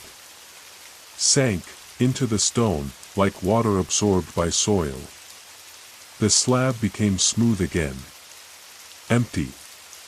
Ready for the next name. The next memory. He placed the stylus back on the pedestal. The thread unwound itself. And the door on the far side of the chamber opened. This one not stone. But wood. Old pine. Cracked with time. He stood. Stepped toward it. Pressed one hand against its surface. It was warm. And it was breathing. He pushed it open. And stepped into the dream the forest never dared to remember. Part 21, The Forgotten Grove. The wooden door opened inward with no sound. No creak. No weight. It simply gave way beneath his hand, like it had always been waiting for that specific pressure, that exact breath, to awaken. And what lay beyond was forest. But not the one above. Not the dripping, pine-dark, rain-soaked woodland he had descended from.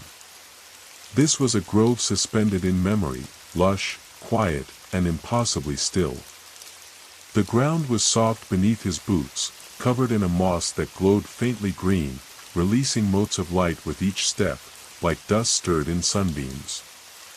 Strange flowers grew in spirals along the roots of enormous trees, their petals opening and closing in slow motion, as if breathing. The canopy arched high above him, not with darkness, but with silvered leaves that shimmered like frost. No breeze moved them. They rustled on their own, whispering. He stepped further in, torch forgotten now. The grove lit itself. All around him, the air was thick with a hum, not sound exactly, but memory made physical. It pressed against his chest, not painfully, but with the weight of recognition. He was not the first to walk here. He would not be the last. But for this moment, he was the only. The coin in his hand was glowing again. Steadily. Constantly. It no longer pulsed. It no longer guided. It simply was an anchor to something deeper. He passed trees older than stone, their bark smooth and silvered. At their bases, small pools of perfectly still water reflected not his face, but his shadow. And not just the one he cast now, but others, echoes of himself, standing in different places, facing different directions. He did not linger at the pools. The grove opened as he walked, guiding without paths. There were no trails, no signs. But the trees moved. Not visibly, not loudly, but gently, like shifting just enough so that the way forward was always clear. And then, he came to the clearing. Perfectly round. In its center stood a single tree. Unlike the others. Dead. Charred black. Leafless. Its trunk split down the center, revealing a hollow space within, large enough to step inside. It was here the hum ceased. Here, the air stilled. Even the moss at his feet stopped glowing. The coin in his palm dimmed, then vanished completely. Not dropped. Not stolen. Gone. As if it had never been a coin at all. Only a key. One-time use. He stepped closer. The dead tree waited. Its hollow center exhaled the faintest wind. A breath long held. He placed a hand on its surface. It was cold. Colder than stone. Colder than bone. But not lifeless. No. Something was sleeping within. Something vast. Something old. And it knew his name. He stepped into the hollow. And the bark closed around him. Part 22, Inside the Hollow Tree. Darkness. But not the kind that blinds, it welcomed him like a familiar room in a forgotten house. It pressed gently against his skin, thick and velvety, not empty, but full. Full of soundless echoes, of memory too old to speak, of breath not yet drawn. He didn't fall. He didn't float. He descended, without motion, without time. The tree held him, swallowed him, folded him into itself. And then, light. Not ahead. Within. It began in his chest, a glow behind the sternum, small and steady. It pulsed once.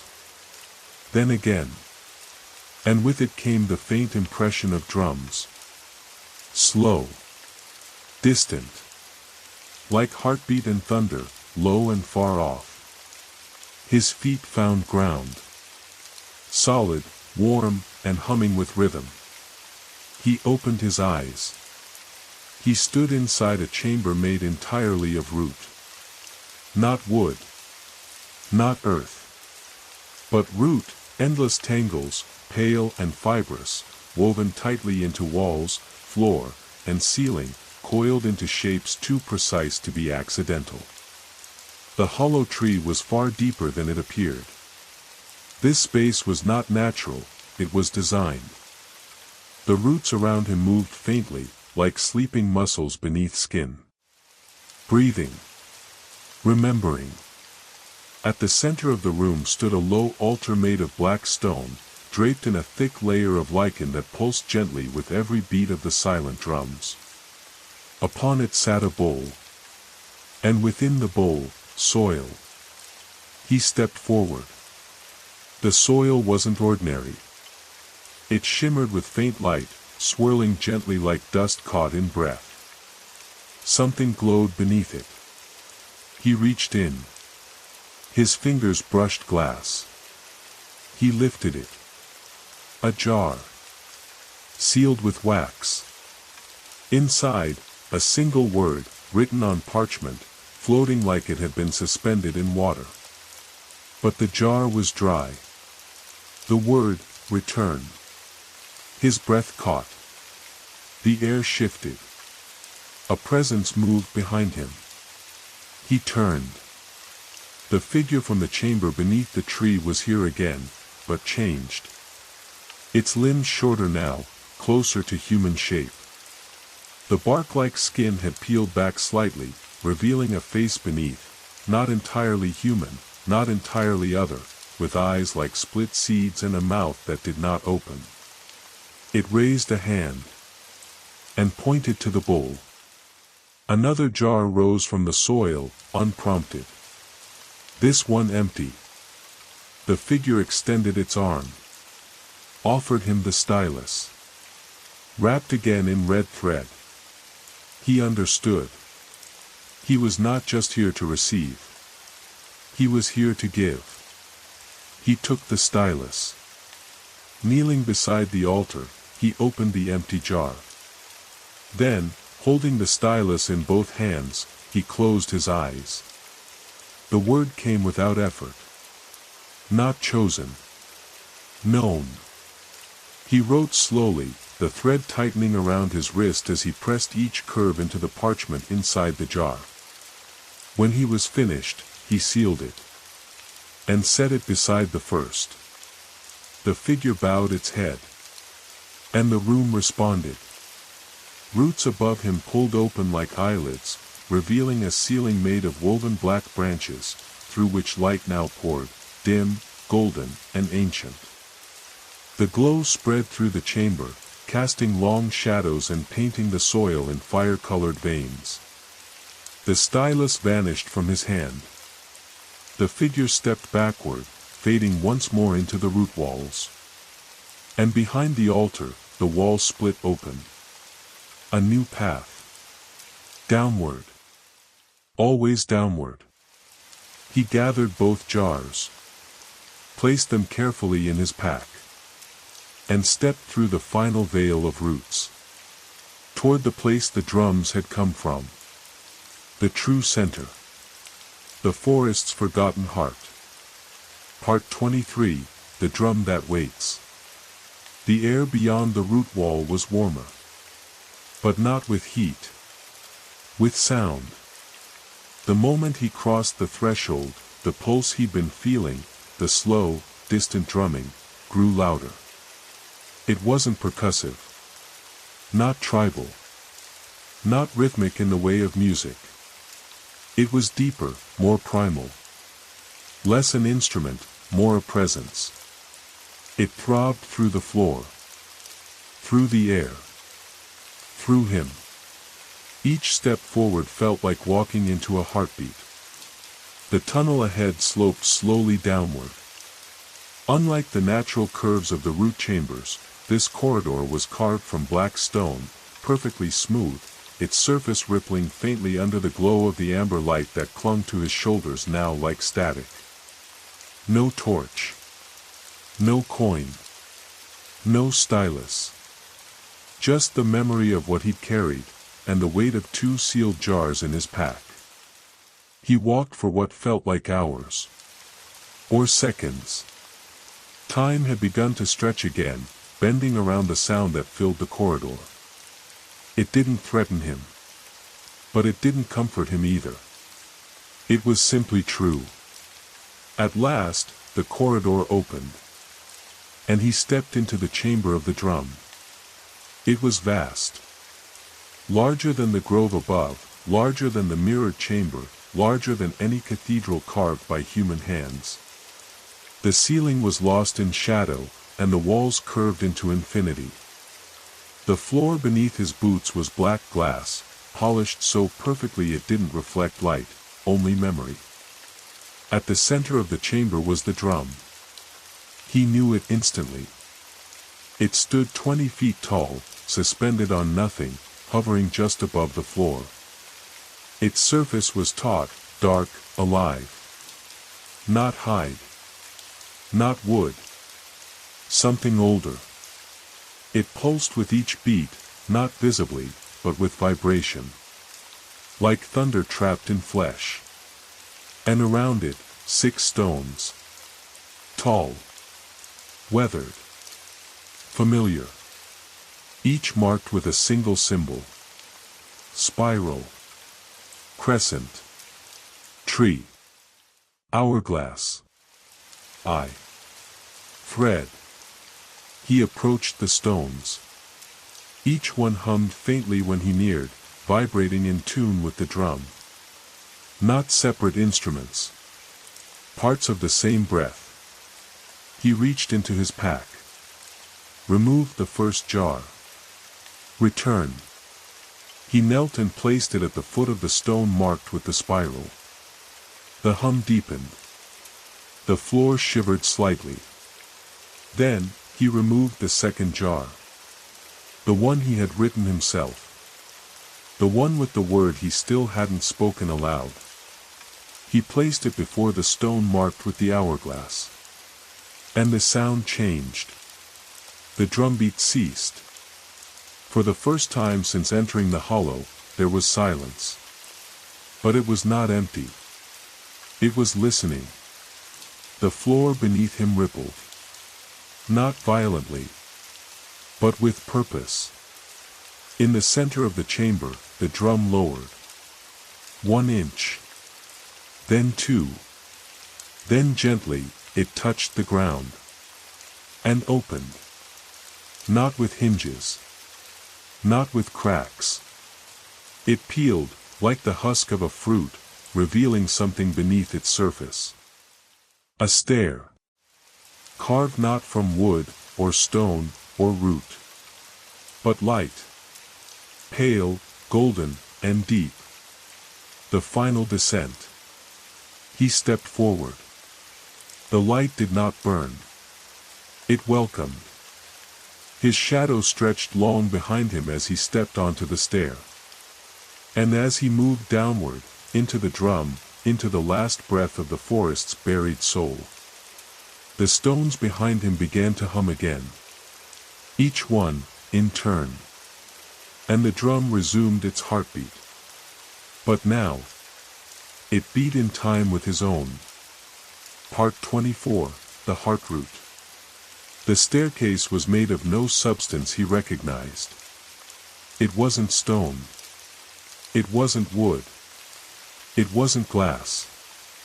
It was something between, all of them, none of them, woven into beams of light so pale they seemed born from dawn itself. And as he descended, the sound of the drum faded not because it stopped, but because it passed through him, became part of him, like an echo moving inward. The stairs spiraled. Always downward. But this descent was unlike the others. There was no fear. No tightness in the chest. Only understanding. As though, with every step, something once forgotten became known again, not in language, but in weight. In the gentle, aching gravity of memory returning. Around him, the walls were gone. No roots. No stone. No forest. Just space. A soft, golden vastness, as if the world had peeled back its layers and shown him the marrow beneath. And then, the stair ended. He stepped onto a surface that shimmered like water but held like earth. And before him, suspended in silence, was the heartroot. It was a tree. But not. It hung in the air, roots reaching upward and downward, both directions at once, into nothing. Its branches curled gently, each one tipped with a droplet of glowing sap that never fell. The trunk was wide and smooth, and in its center, a hollow. Not like the one above. This one held something. He stepped closer. And saw. A shape curled inside. Small. Still. Breathing. It was not him. But it was. A version. A shadow. A memory given form. His face, but younger. Eyes closed. lips parted slightly as if caught mid-word, and wrapped around its wrist. Red thread. He understood nothing. And everything. The jar he had written, the second one, was glowing now inside his pack. He reached for it, but as his fingers touched the glass, the heartroot pulsed. And the figure within opened its eyes. Golden. Reflective. Knowing. It didn't speak. But its mouth moved. One word. The one he had written. The one the forest could not say. He didn't need to hear it. He had already felt it. The thread around the figure's wrist began to unspool, slowly, gently, rising into the air like smoke pulled backward. It floated to him. Wrapped once. Twice. Around his wrist. And tightened. The glow from the jar faded. The memory had transferred. The knowledge passed. The heartroot closed its hollow. The figure inside did not disappear. It became still again. As though it had only woken long enough to give him what he'd come for. Or perhaps, what he had always been returning to. The golden floor rippled. The stair behind him lit once more. It was time to leave. He looked up. There was no ceiling. Only branches curling outward into forever. He did not know if he was beneath the forest anymore. Or beneath himself. He turned from the heartroot. And began the long, slow ascent. Carrying not an answer. But the question restored. Part 25, The Way Back Up. The ascent began not with motion, but with surrender. He didn't climb the stair in the way he descended it.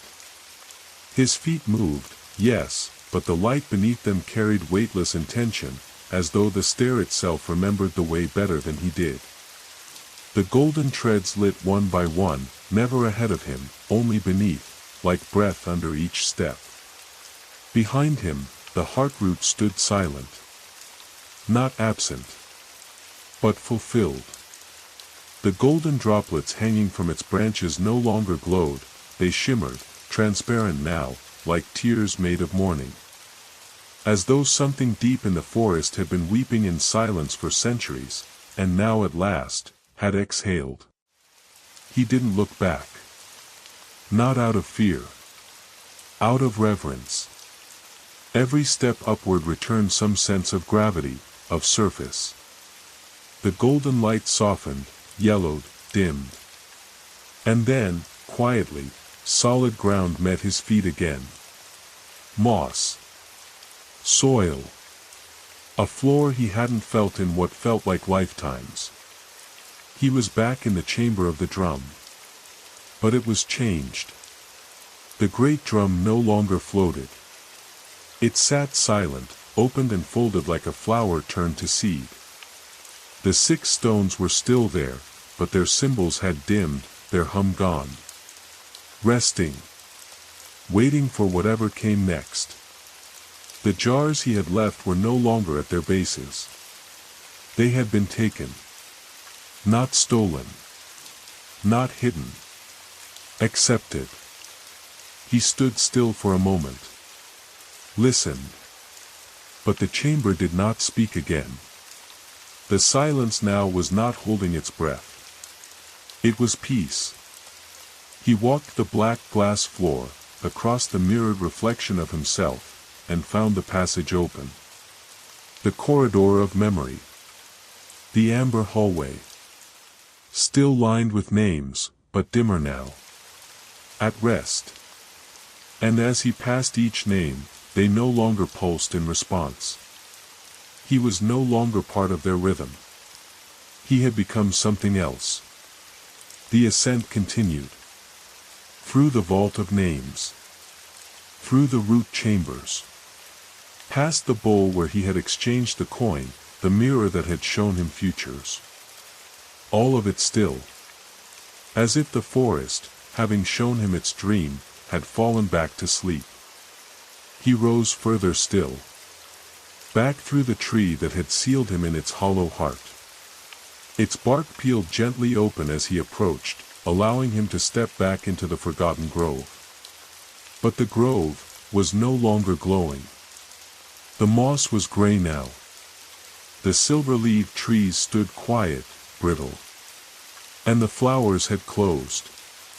The breath of the place was gone. Not dead, but returned. He crossed the grove in silence. Back through the pine door.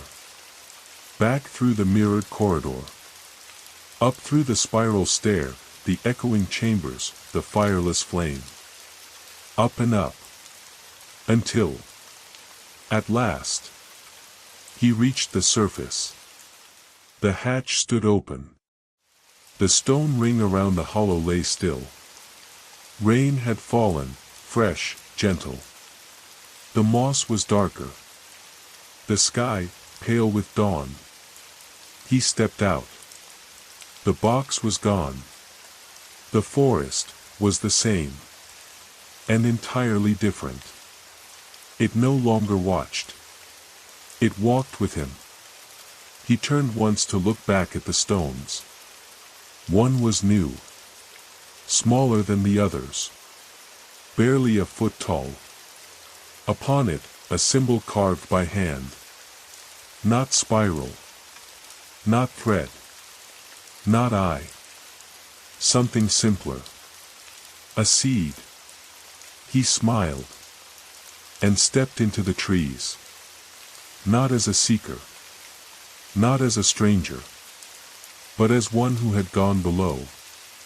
And returned with his name.